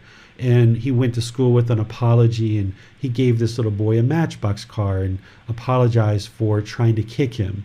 And this was helping him to learn that, okay, we make mistakes, and that's part of this path. Bailan is not yet enlightened, so he's making mistakes. He doesn't have full wisdom, and he doesn't have full control over his mind and over his moral conduct. He's lacking wisdom. So then we help him understand how to clean up his Kamma by apologizing and doing things like taking little gifts to school as a way of clearing out his Kamma and keeping it clean. And in those situations, him and his friends were able to then rejoin and now have a healthy relationship because he accepted responsibility for his mistakes. He saw that, he gained the wisdom, and then he worked to clean that up. And then as we observe that he makes any other mistakes, then it's much easier for him to understand how to improve that. And these are things that we can do as adults as well, where we see that we're making mistakes in our personal or professional life. We can use these lessons in order to clean up our Kamma and create better results for ourselves. Because remember that wholesome roots, generosity, loving kindness, and wisdom. Well, when we have the wisdom that we produced unwholesome Kamma, now let's practice generosity. Let's be generous. Let's give a little gift. Let's make restitution. Let's practice loving kindness by saying I'm sorry, by apologizing, letting them know that we accept responsibility and that we were wrong. And where is this coming from? It's coming from wisdom, from the Buddha's teachings. So when we see that we've made decisions through craving, anger, and ignorance, that unknowing of true reality, now we can clean it up with some generosity, loving kindness, and wisdom. I was wondering, David, if we do something good in the expectation of something good being returned to us, whether that be reputation or simply good acts, how does that relate to our Kamma? Can you say that again? I was focused on drinking water. I usually only do one thing at a time. I was wondering if we do something good, but our expectation is to receive something in return, whether that be reputation or some good act coming back to us, even from karma. How does that affect our karma? That negates any kind of wholesomeness, because the reason why somebody's doing that good stuff is because of craving. They're craving a better reputation, so they're only doing something good because of this craving. So they're actually functioning through the unwholesome roots, so it's going to have unwholesome decisions. So the decisions weren't pure out of generosity, loving kindness, and wisdom. They were actually tainted or polluted with craving, anger, and ignorance. Thank you. We have a couple questions from Rio. How do we transcend our bad karma that we accumulated in our past life? And why do bad things happen to good people? Is that a part of their karma? So the way that we transcend this unwholesomeness from our past lives is based on what we were sharing, is that you now start producing wholesome decisions through the Eightfold Path and through these 3 wholesome roots. We put dirt in the hose in the past, but that's not permanent. We can now put in this wholesomeness through practicing the wholesome roots, and that clears out this unwholesomeness from the past. So we're not destined to experience misery for the rest of our life. That misery, despair, those challenges, those unwholesome results that we created through our unwholesome decisions in the past can all be rectified, improved, and cleaned up because they're impermanent. And now through practicing the Eightfold Path and using the 3 wholesome roots to our advantage, we can now practice in a way that cleans up our life practice, and now that cleans up the results of our past decisions. In terms of why do bad things happen to good people? Well, when you say somebody's a good person, you're viewing that through your own perspective, through your own perceptions of what you perceive to be good. And you also don't see that person's entire life. So while you might be judging somebody as good, you haven't seen all of their actions throughout their entire life and everything that they've experienced, all the decisions they've made in this life and in past lives.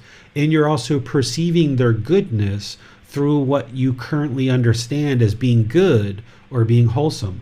If you don't understand the 3 wholesome roots and you don't understand the Eightfold Path and your mind is not currently enlightened, then that means that you still have pollution in the mind. So when you're looking at somebody and you're judging them as being good, you're doing that through your own pollution of mind because you're not seeing the whole picture and you don't understand 100% of what the Buddha called final knowledge. You haven't attained final knowledge yet. When you attain enlightenment, you've acquired final knowledge, where you now have accumulated enough wisdom to fully eradicate craving, anger, and ignorance, and you're now practicing these good, wholesome teachings fully, and the mind now isn't experiencing discontentedness, so you've acquired final knowledge. And when you look out in the world as an enlightened being, you see things very clearly. And you know that while you might be observing this person as being wholesome, that you don't have the complete picture, the complete story. So there's going to be things that happen because you're not seeing the whole picture. And also that other person, if they're not enlightened, they're still going to experience unwholesome things happening to them because they haven't extinguished all of their unwholesome kamma. As part of extinguishing craving, anger, and ignorance and eliminating and eradicating those, which also go down to the 10 fetters, once you eliminate and eradicate all the 10 fetters, those 3 poisons, now you're producing only wholesome kamma. The mind is enlightened. You're making only wholesome decisions in the world.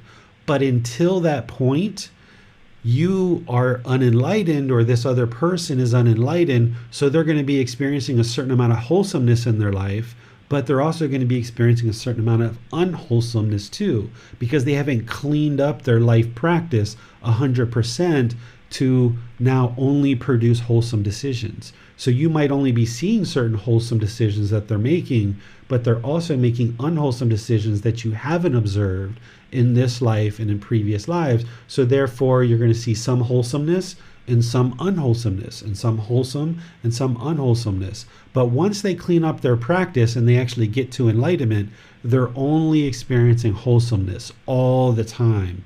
They're only experiencing wholesome results because they're only ever making decisions through these three wholesome roots. They're only ever making decisions through the Eightfold Path that only ever lead to wholesome results. So it's only an enlightened being that isn't going to be experiencing any more harm. Even that first, second, third stage of enlightenment, those beings still haven't extinguished 100% of their unwholesome karma. So while they're experiencing a high degree of concentration, a high degree of equanimity, a high degree of focus and clarity of mind, their mind still isn't fully enlightened. So therefore, even in that first, second, and third stage of enlightenment, they're going to still be experiencing unwholesome results from their past decisions. So it's not until one gets to that fourth stage where the mind is actually enlightened as an arahant that this person has been making wise, wholesome decisions for an extended period of time, and now there's no longer going to be any unwholesomeness coming back to them. So this goodness that you're perceiving that through pollution. You're not seeing the whole picture, and that person isn't enlightened yet. That's why they're still experiencing unwholesome results. They haven't yet cleaned up their entire practice to experience nothing but wholesomeness in their life. Let's go to Bassam now. Manan has a question. She says, in my experience, it has been more challenging to understand unwholesome past karma because the concept of rebirth has not been fully investigated enough to reveal any personal experience. How can I move forward with understanding the concept of karma accumulation better in this regard? Yeah, great question, Manal. All these questions are wonderful. You guys are doing an excellent job of not believing anything and investigating this. So thank you guys for all your dedication to asking these questions. If you haven't investigated the cycle of rebirth and you haven't seen any evidence of the cycle of rebirth at all, I always suggest people to put that to the side and not even be concerned about it. Because what happened in the past, it's in the past. What may or may not happen in the future with rebirth, it's in the future. It doesn't really matter. All that really matters is this present moment and making wise decisions in this present moment to lead to wholesome results. So while we understand that there's these decisions in the past that lead to results right now, this is our old Kamma. While we understand that, there's nothing we can do to change those past decisions. All we can do is focus on the present moment, making wise decisions now. So even though we understand this link or this connection to the past, we don't have to worry about it. We don't even have to be concerned about it. All you need to do is focus on developing your wisdom so that you can practice this generosity, this loving kindness, and this wisdom now in the present moment, and just know that all that unwholesomeness from the past will clear itself out as you're making more and more wholesome decisions now. The reason why it's important to teach you about old Kamma is that you'll need to understand, like, okay, for the last 1 week, I've made nothing but wholesome decisions. Why am I still experiencing unwholesome results? Oh, that's from your past decisions. So that's why we talk about old Kamma, and you need to understand old Kamma. But since we can't change that and it's all in the past, you just focus right now in the present moment. Don't concern yourself with the cycle of rebirth. Don't even concern yourself whether the thing that's happening to you right now is a result of the past lives or this life. You don't have to sort all that out. All you have to sort out is, okay, this experience is happening. How can I now practice generosity, loving kindness, and wisdom to improve the results? This experience that I'm having is unfavorable. I would like to improve this. How can I do that through generosity, loving kindness, and wisdom, namely practicing the Eightfold Path? So just stay focused on your present decisions and make sure any new Kamma that you generate is all wholesome Kamma as much as possible. And that will automatically clear out anything from the past. No more question for now.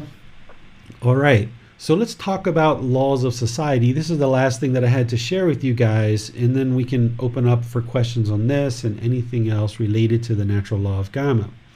Essentially, it's important to understand that these laws that we make in society, these human laws, they're imperfect. They can never be perfect because they're made by human beings. We cannot create, implement, and enforce these things equally and fairly for all beings. They're imperfect. As soon as we try to create laws in this human world, we know that they're going to be errors, they're not going to be applied evenly, and they're not going to be fair. So we shouldn't have the expectation or the craving, the desire, the wants for these to be perfect and realize that they are going to be imperfect. That doesn't mean that we shouldn't work to improve the laws, and we shouldn't look to always make wise decisions in how we make laws as human beings. But the human laws that we create are always and forever going to be imperfect because these laws are being created by human beings, and human beings have craving, anger, and ignorance. The mind is polluted. So when we try to put laws onto the books, and when we try to create, implement, and enforce these, they're being created, they're being implemented, and they're being enforced by people who are functioning through craving, anger, and ignorance. So right away, we know that they're going to be imperfect. It's only the craving and desire for them to be perfect that is going to cause discontentedness in the mind. So to a certain level, you have to recognize that they're going to be imperfect, but that doesn't mean that you can't work to improve, to make them better. But we can do that through generosity, loving kindness, and wisdom rather than craving, anger, and ignorance. The natural law of Kamma, this functions perfectly because it wasn't created by human beings. It's a natural law. It's functioning all the time. When we experience certain things in the legal system based on human laws, this is part of our Kamma. So for example, if we kill another human being and we go through a legal proceeding in a court because of that, that is part of the results of our decisions, that we made the decision to kill another human being or an animal, and now we were caught and captured, and now we're going to court, and now we have to defend ourselves in this court of legal opinion. And in this court of legal opinion, these laws of society, that is the result of our decisions, that we now go through that. We're either going to be found guilty or not guilty in this court of law. And again, that's going to be imperfect. It's not going to be applied fairly across all beings because everybody who's involved is a human being, and they're mostly functioning through craving, anger, and ignorance. So the laws are not going to be applied equally across all people. Again, it doesn't mean that we stop trying for them to be applied fairly and equally to all people. It just, the mind needs to understand on a certain level that they're imperfect and they're not going to be able to be applied equally and fairly, but we should still work to have that occur, right? So even going through that experience, that is our Kamma. Whether we're found guilty or not guilty, that's part of our Kamma as well. That if we're found guilty, there's certain consequences or punishments that we have as a result of that. But even in being found not guilty, we're still experiencing the consequences or the effects of our decision just by going through that legal proceeding. It's not the guilty or not guilty that is the end-all be-all of what we experience in terms of Kamma. We still experience consequences that are beyond just what the legal system can deliver to us. So the consequences that we experience as part of these laws of society, like jail or punishments or things like this, these are aspects of our Kamma, but they're not the entire results of our decisions. So when we get a guilty verdict and we go to jail, yes, we go to jail and that's part of our results, but there's also all these other impacts that we experience in our life in terms of, let's say we go to jail for a certain number of years. That's not a very warm place to be. we're not experiencing wholesome environments. Maybe we're getting beat up. Maybe people are stealing from us. Maybe we don't eat good food. Maybe we lack the ability to make income. Maybe we don't have as good of education. We don't get to see our families. We don't get to do so many other things. And then when we come out from that prison or jail system, we are still getting the results of those decisions that we really struggle now that we're back out in society, because we had this period of time where we were in jail. But also, if we are found not guilty, we still are experiencing the results of those decisions, having spent the money perhaps to go through the legal proceedings, the stress, the anxiety of going through the legal proceedings. If it's a well-known case and being put into the public eye, there's certain effects that come to us as a result of that. So it's not just the guilty or not guilty verdict that is the actual effects of our decision. There's all these effects in the mind, in our relationships, and in our life. The consequences of our decisions really cascade from our decisions. There's then these consequences that cascade from there. So even if we're found not guilty in a certain situation, or if we're found guilty, we suffer things like bad reputation in the community. We end up having sickness and disease. This stress, this mental anguish causes certain sickness and disease. We experience certain physical and mental pain as a result of these things. We can even experience shorter lifespans as a result of this. We can experience hostility, aggression, fights, even be killed and murdered ourselves over certain unwholesome things that we do in the world. Whether we're found guilty or not guilty, we can still experience those things as a result of that same decision, that maybe people are looking at a guilty, not guilty verdict as being the ultimate end-all be-all with the consequences, but we also experience these other consequences too outside of the public eye. We can have a loss of income or wealth because when people find out that we're a criminal or that we've had certain proceedings, even when being found not guilty, we can actually lose income and lose wealth and find it a real struggle to exist in the world, because people aren't willing to give us a job and trust us any longer because maybe we killed somebody. We might have been found not guilty, but now people are aware of this in the community and they're not interested in giving us a job, and we really struggle to kind of provide for certain things that we need in our life. And we don't have the same type of life had we not done those unwholesome things and broken those particular laws. We will have difficulties in relationships because whatever decisions we made to break the laws, for example, say we murdered or we stole or something like this, but we just weren't found guilty, we were found not guilty.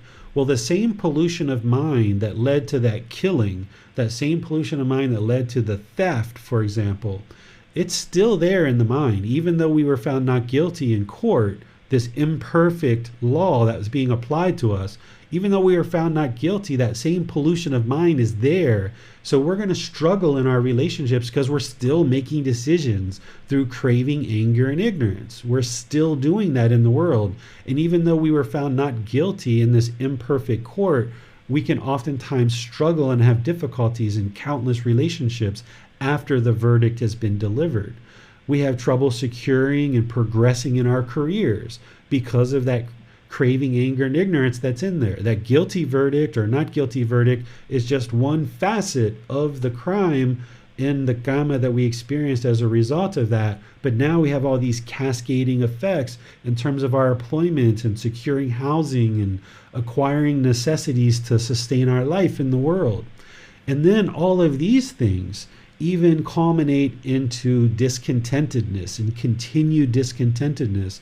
That's part of our kamma as well. If we experience guilt or shame or fear, or we have certain loneliness because nobody wants to spend time with us because we have been in this high profile case, maybe we murdered somebody, maybe we were found not guilty, but then as all the spotlights go away, maybe people are kind of scared to be around us, thinking that we're going to murder them too. And now we experience this loneliness and this boredom and this lack of ability to have resources to sustain our life because the crimes that we committed we're based in craving, anger, and ignorance, that craving, anger, and ignorance doesn't go away with a not guilty verdict. So therefore, we're going to still be experiencing discontentedness because we're still making decisions beyond that court case through craving, anger, and ignorance.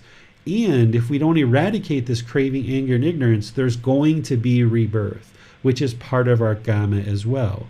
So it's important that when you look at any particular legal proceeding that you're either involved in or that other people are involved in, that you don't look at the guilty verdict or not guilty verdict as the end-all be-all of consequences, because there's consequences that are being experienced all the way through the whole spectrum of this person's life that can have a damaging effect to our life when we're interacting in the world that breaks these human laws. Even though those human laws are not perfect, when we break the ones that are also associated with the natural law of Kamma, then we experience the results of the natural law of Kamma.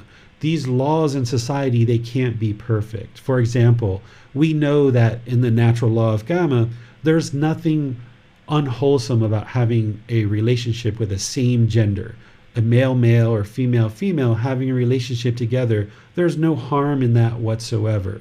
But these imperfect human laws in some countries say that it's illegal for two people to marry that are of the same gender.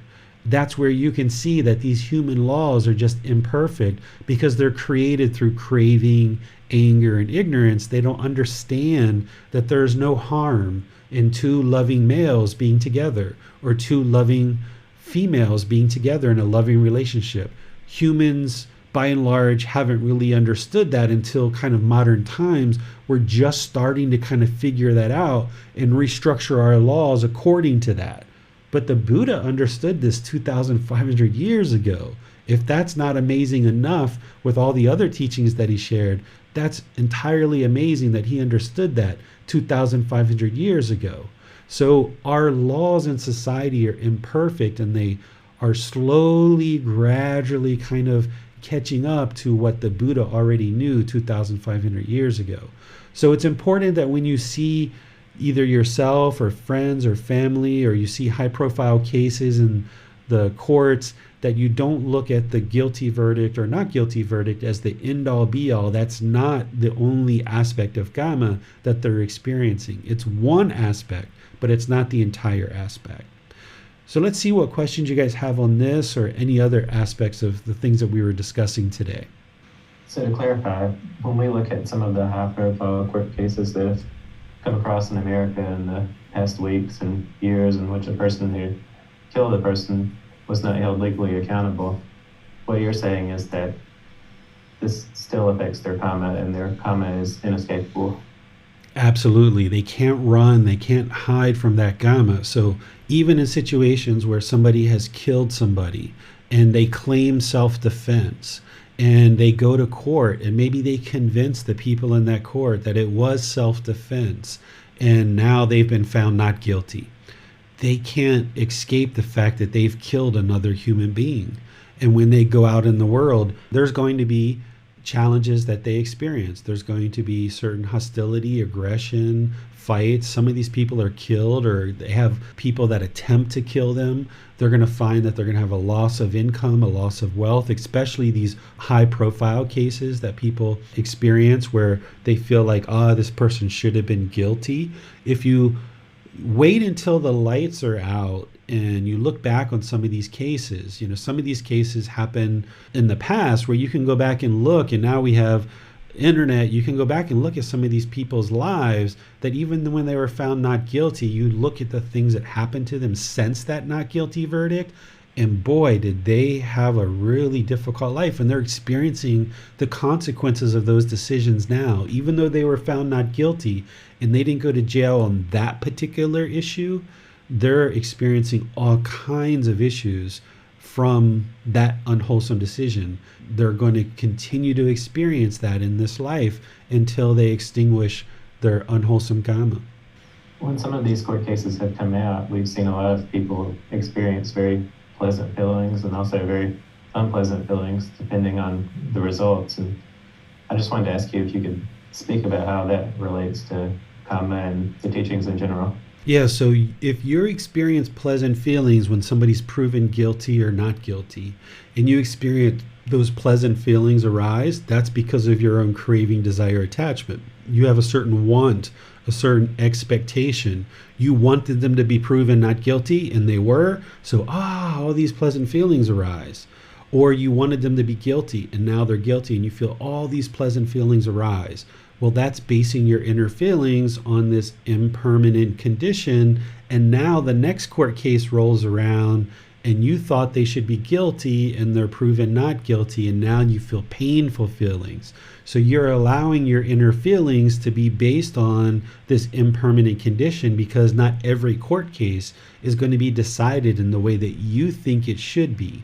So rather than have craving, desire, attachment for these court cases to be found in the way that you perceive them, that they should be either guilty or not guilty, instead you just realize, okay, that person did something, they're going to go through the legal system, I know it's imperfect, and you're not really in a position to make a decision of whether that person should be found guilty or not guilty, because you don't understand the law 100% and you don't understand the details of that particular incident or situation 100%.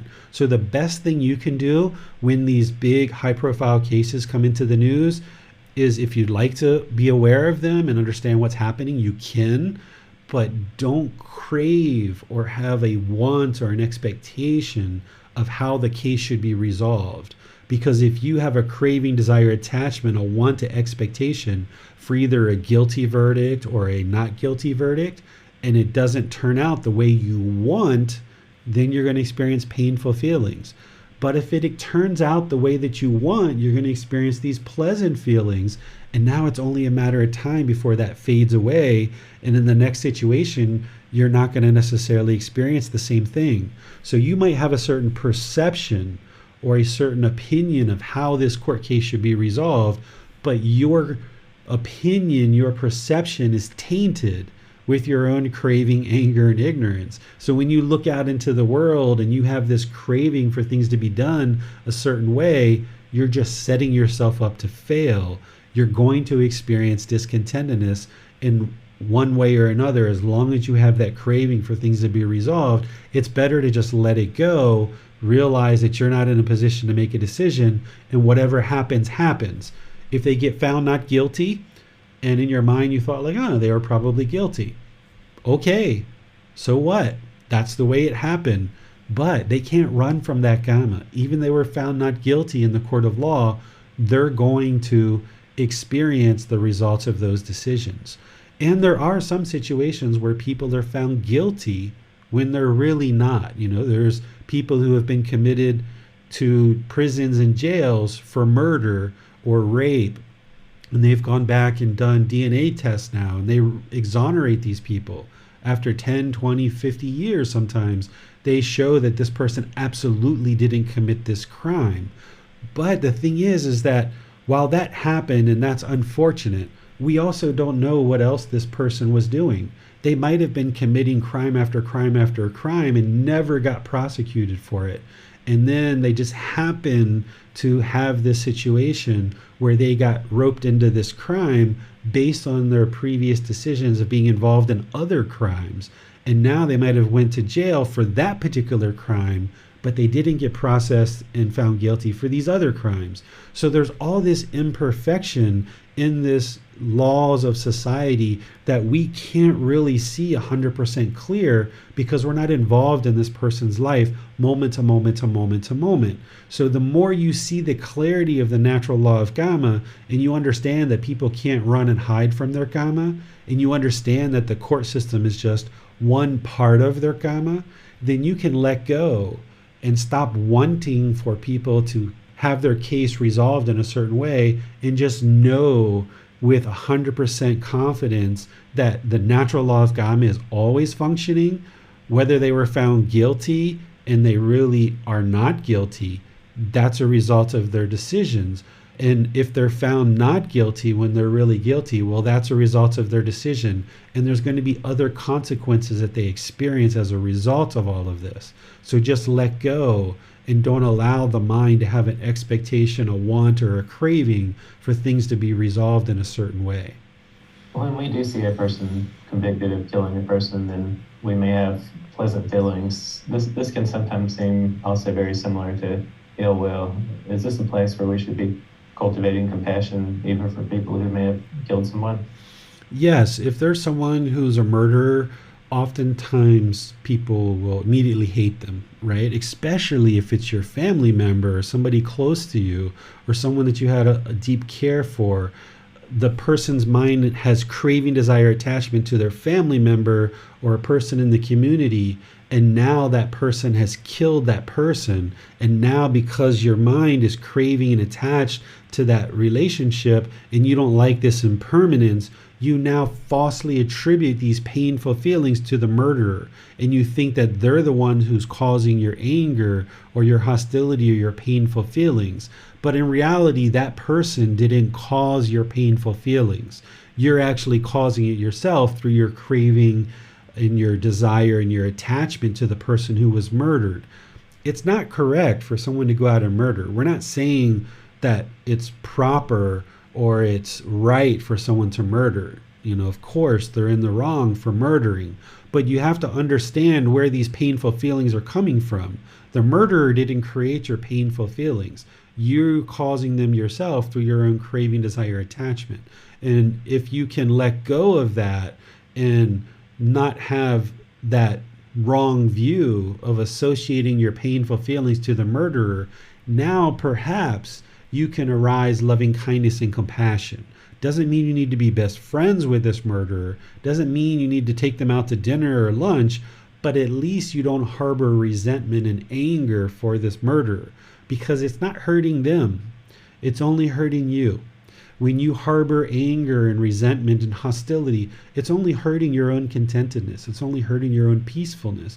It's only hurting your own joy and inhibiting you from experiencing enlightenment. So when you correctly see with wisdom that you're causing your own discontent feelings based on your own craving, desire, attachment, you don't falsely attribute those to the murderer. You can just have a genuine interest in seeing this murderer be well.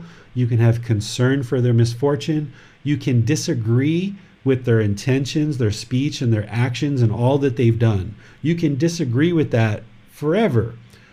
But at least don't allow the mind to become angry and resentful, because that's only going to harm you. Let go of that and arise this wisdom and practice loving kindness, where in the mind you can let this go and just wish this person to be well in the mind, have this concern for their misfortune. Again, you don't have to go out to lunch and dinner with them. You don't have to be best friends with them, but at least don't allow the mind to harbor this anger and resentment based on your own craving. That's what's causing it. The murderer didn't cause that. A lot of the court cases that we've been mentioning have related to injustices in society. So I was wondering, how can a practitioner effectively respond to injustice around them without generating negative karma? Right. So one of the things that we can do as you decide that you might choose to do this is you can be an activist. You can be someone who advocates for public policy. You might even lobby politicians, or you might have a certain peaceful campaign in order to encourage and motivate and maybe educate people on a certain social issue that creates certain social change in the world. But as long as you do that with craving, anger, and ignorance, it's going to produce unwholesome results. So if there's this craving and this desire for everyone to immediately come to your side and agree with your opinion, and you forcefully try to push this through and forcefully convince people of this, this is going to produce unwholesome results because of your craving. Or if you have anger and hostility and you go out and you riot and you destroy things and you break things up and you fight and you kill as a result of your desire for people to see things your way, this is all coming from ignorance, this unknowing of true reality. And at the end of that, people are going to be looking at the experience and they're going to say, whoa, look at all this damage and this hostility. They're not even going to know what it was that you were advocating for, because there's so much death and destruction, or so much hostility and abuse, and all kinds of problems that were created. Maybe there was stealing or rioting or problems like this based on people disagreeing. Where if you're interested in improving this imperfect system of human laws, there's ways to do that peacefully. And that was where we would practice generosity, loving kindness, and wisdom. I like to look at Martin Luther King Jr. for this, because he's a perfect example of someone who had certain convictions, certain thoughts about how the world was kind of going in the wrong direction in terms of civil rights. And he said, you know what, I would like to incentivize and influence improvement in our human laws in order to create a better environment for people to have better civil rights. And it wasn't just Martin Luther King Jr., but it was a lot of other people that came together based on his leadership. And he said, okay, we're going to do this in a peaceful way.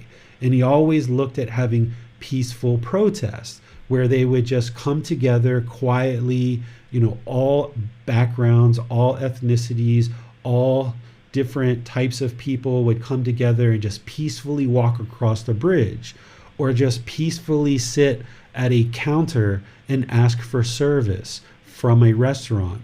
He would just do these things peacefully. And if you look at his movement, he influenced enormous amount of change in America, but also across the entire world. He raised the understanding of civil rights to the forefront of people's minds in ways that we don't really see today. We don't see a whole lot of peaceful protests going on in the world. We're functioning more through craving, anger, and ignorance.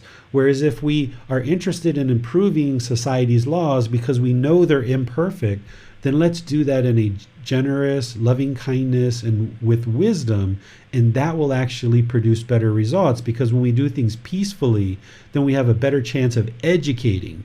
That's the real problem. If you understand the real problem is this ignorance or this unknowing of true reality, then what we need to do is we need to educate, and we need to bring attention. We need to bring this wisdom into our society so that people can understand where perhaps our laws are imperfect. But when we function through this craving, anger, and ignorance, people lose the wisdom. They can't see the wisdom because there's all this unwholesomeness going on. There's this killing, there's stealing, there's destroying of property. So people can't see the wisdom, and they can't make better decisions because they're too busy dealing with all this unwholesomeness and putting people in jail for all the unwholesome things that they did. Where over here, when we do things peacefully, we're not destroying things, we're not creating unwholesome decisions, so therefore we can bring better focus and better attention and gain this exposure and have this wisdom come into society of a better way to do things. And I think Martin Luther King Jr. did that. From what I know in his life, he did that very, very well. When there is an unjust law, such as you were mentioning, laws against same-sex relationships, would one experience negative karma by violating this law that may be unjust? If there's countries that forbid same-gender relationships, and there's places in the world that do that, and you can actually go to jail for having a same-gender relationship. In that situation, if you have these relationships and they're exposed, then you're going to experience the results of these imperfect laws. And that's a result of being in that environment, being in that country, being in that governmental system. That's a result of our decisions that we're in that environment. Now, ideally, if you were able to leave that environment and have a relationship to your choosing, that would be ideal. But not everybody can actually do that. So if you choose to have a relationship knowing and understanding that the government has these laws, then that's your decision to do that. And there may be ways for you to do that without being exposed to the government for these laws that they have. But you have to be very wise in that situation to navigate that, so that it's just you and probably your partner that understand that you're going to keep this relationship to yourself and not expose it to other people, because if you do, there's this harm that you can experience through the court system. So if you practice wisdom here, that wholesome root of wisdom and navigating this, you may be able to have a relationship and still avoid any prosecution from this imperfect law. Thank you, David. That's very helpful and very timely given much of what's going on in the world in the United States. Yes, we've got lots of imperfect laws in the world, but the more you understand the natural law of Kamma, it's a perfect law. And when you function through this, then you'll be able to make wiser and wiser decisions leading to more wholesome outcomes. And your life will just become more and more peaceful because you're putting this cleanliness into the world through your wise, wholesome decisions. Well, let's go to quarantine now. Is there any such thing as society or group karma? Like, for example, when a country gets bombed or like 1,000 people dies? Yes, there is. So we all have individual karma. It's all based on our own individual decisions. We are the owners, the heirs of our karma, like the Buddha said.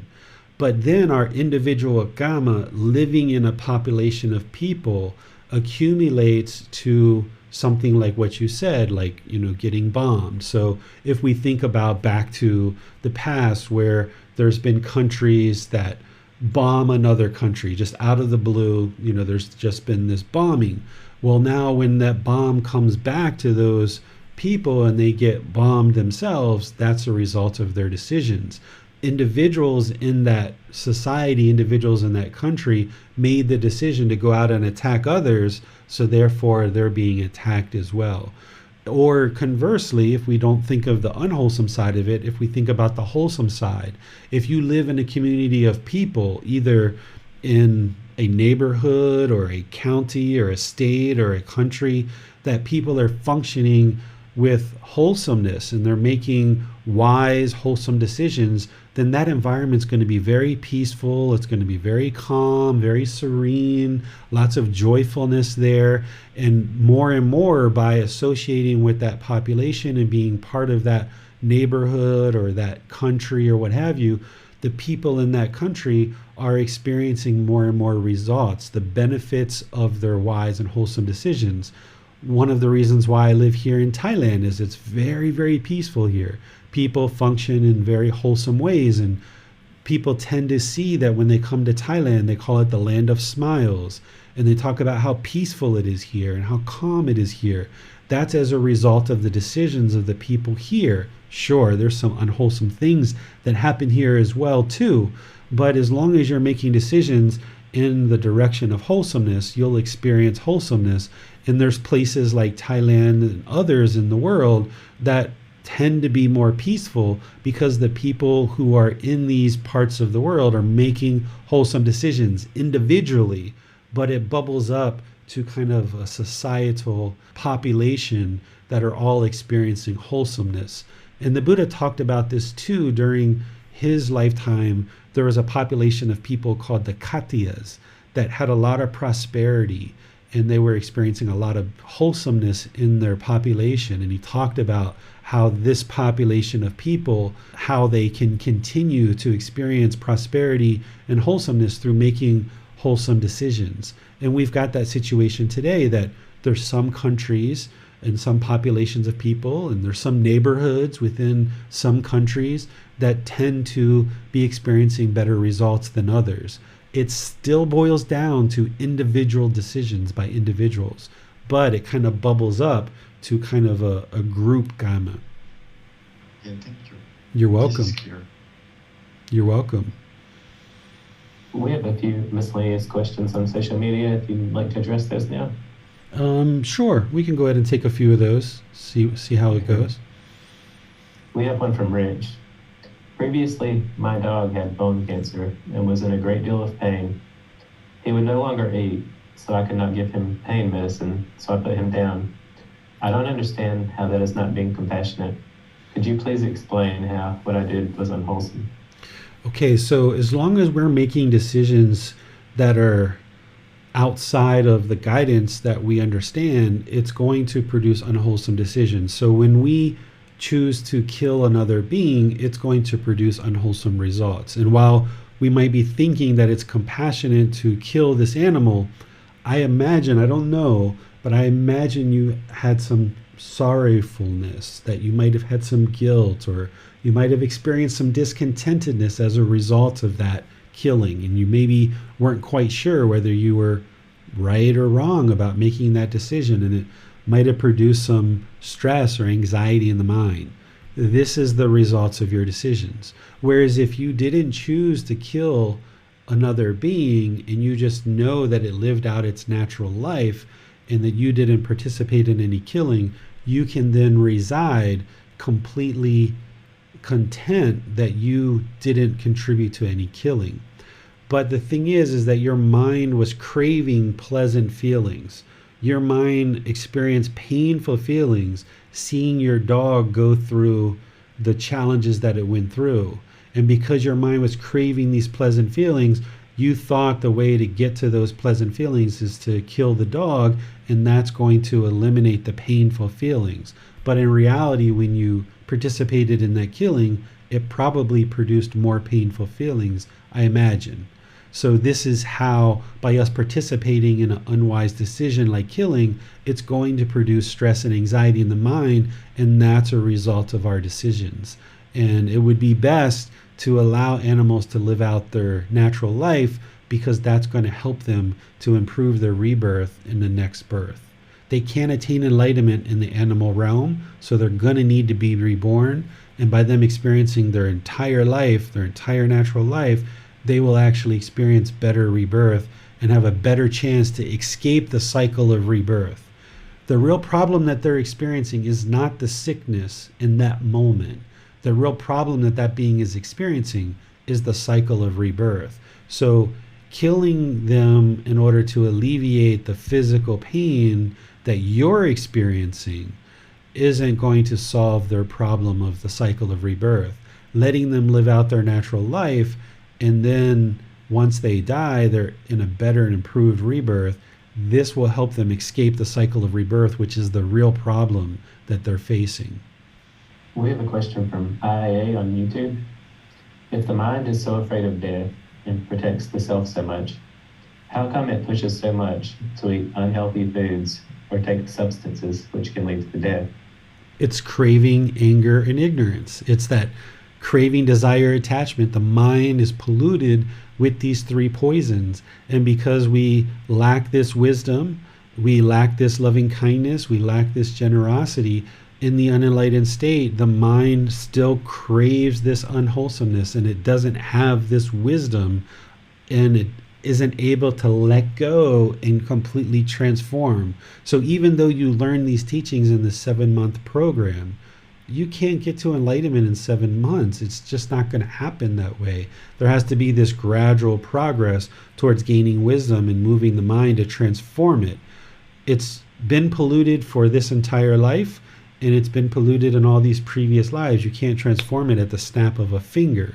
So even though when someone learns that it's unwise to take substances that cause heedlessness, they can't just snap their finger and stop, because the craving is too strong. The ignorance and unknowing of true reality is too strong.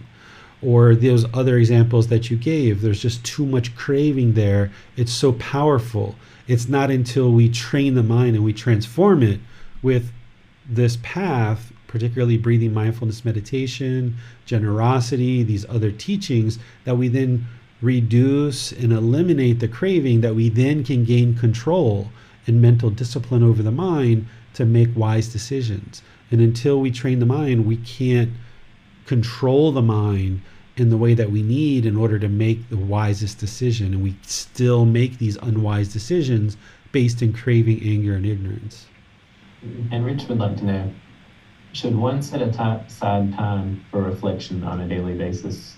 Is it best to reflect after one studies, or after one meditates, or both? All those times are good. There's not just one permanent answer, Rich.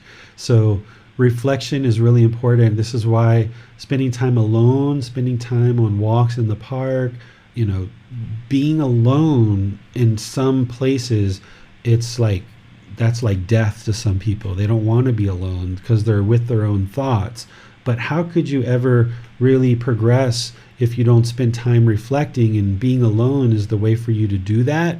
So it is important to spend time alone. You don't have to set a permanent fixed schedule of exactly when you're going to be alone and how long you're going to be alone for, but you need to integrate that into your life, where you go out to the movies, take yourself on a date, fall in love with yourself, spend time going to the movies by yourself, spend time walking in the park, go on holidays by yourself, take yourself out to dinner and be alone. Even if you've got a partner or children, do things alone sometimes. This is really going to help you to spend time and have that space to do the inner reflection and see the thoughts and ideas and various things that are in the mind, so that you can eliminate the unwholesome and arise the wholesome.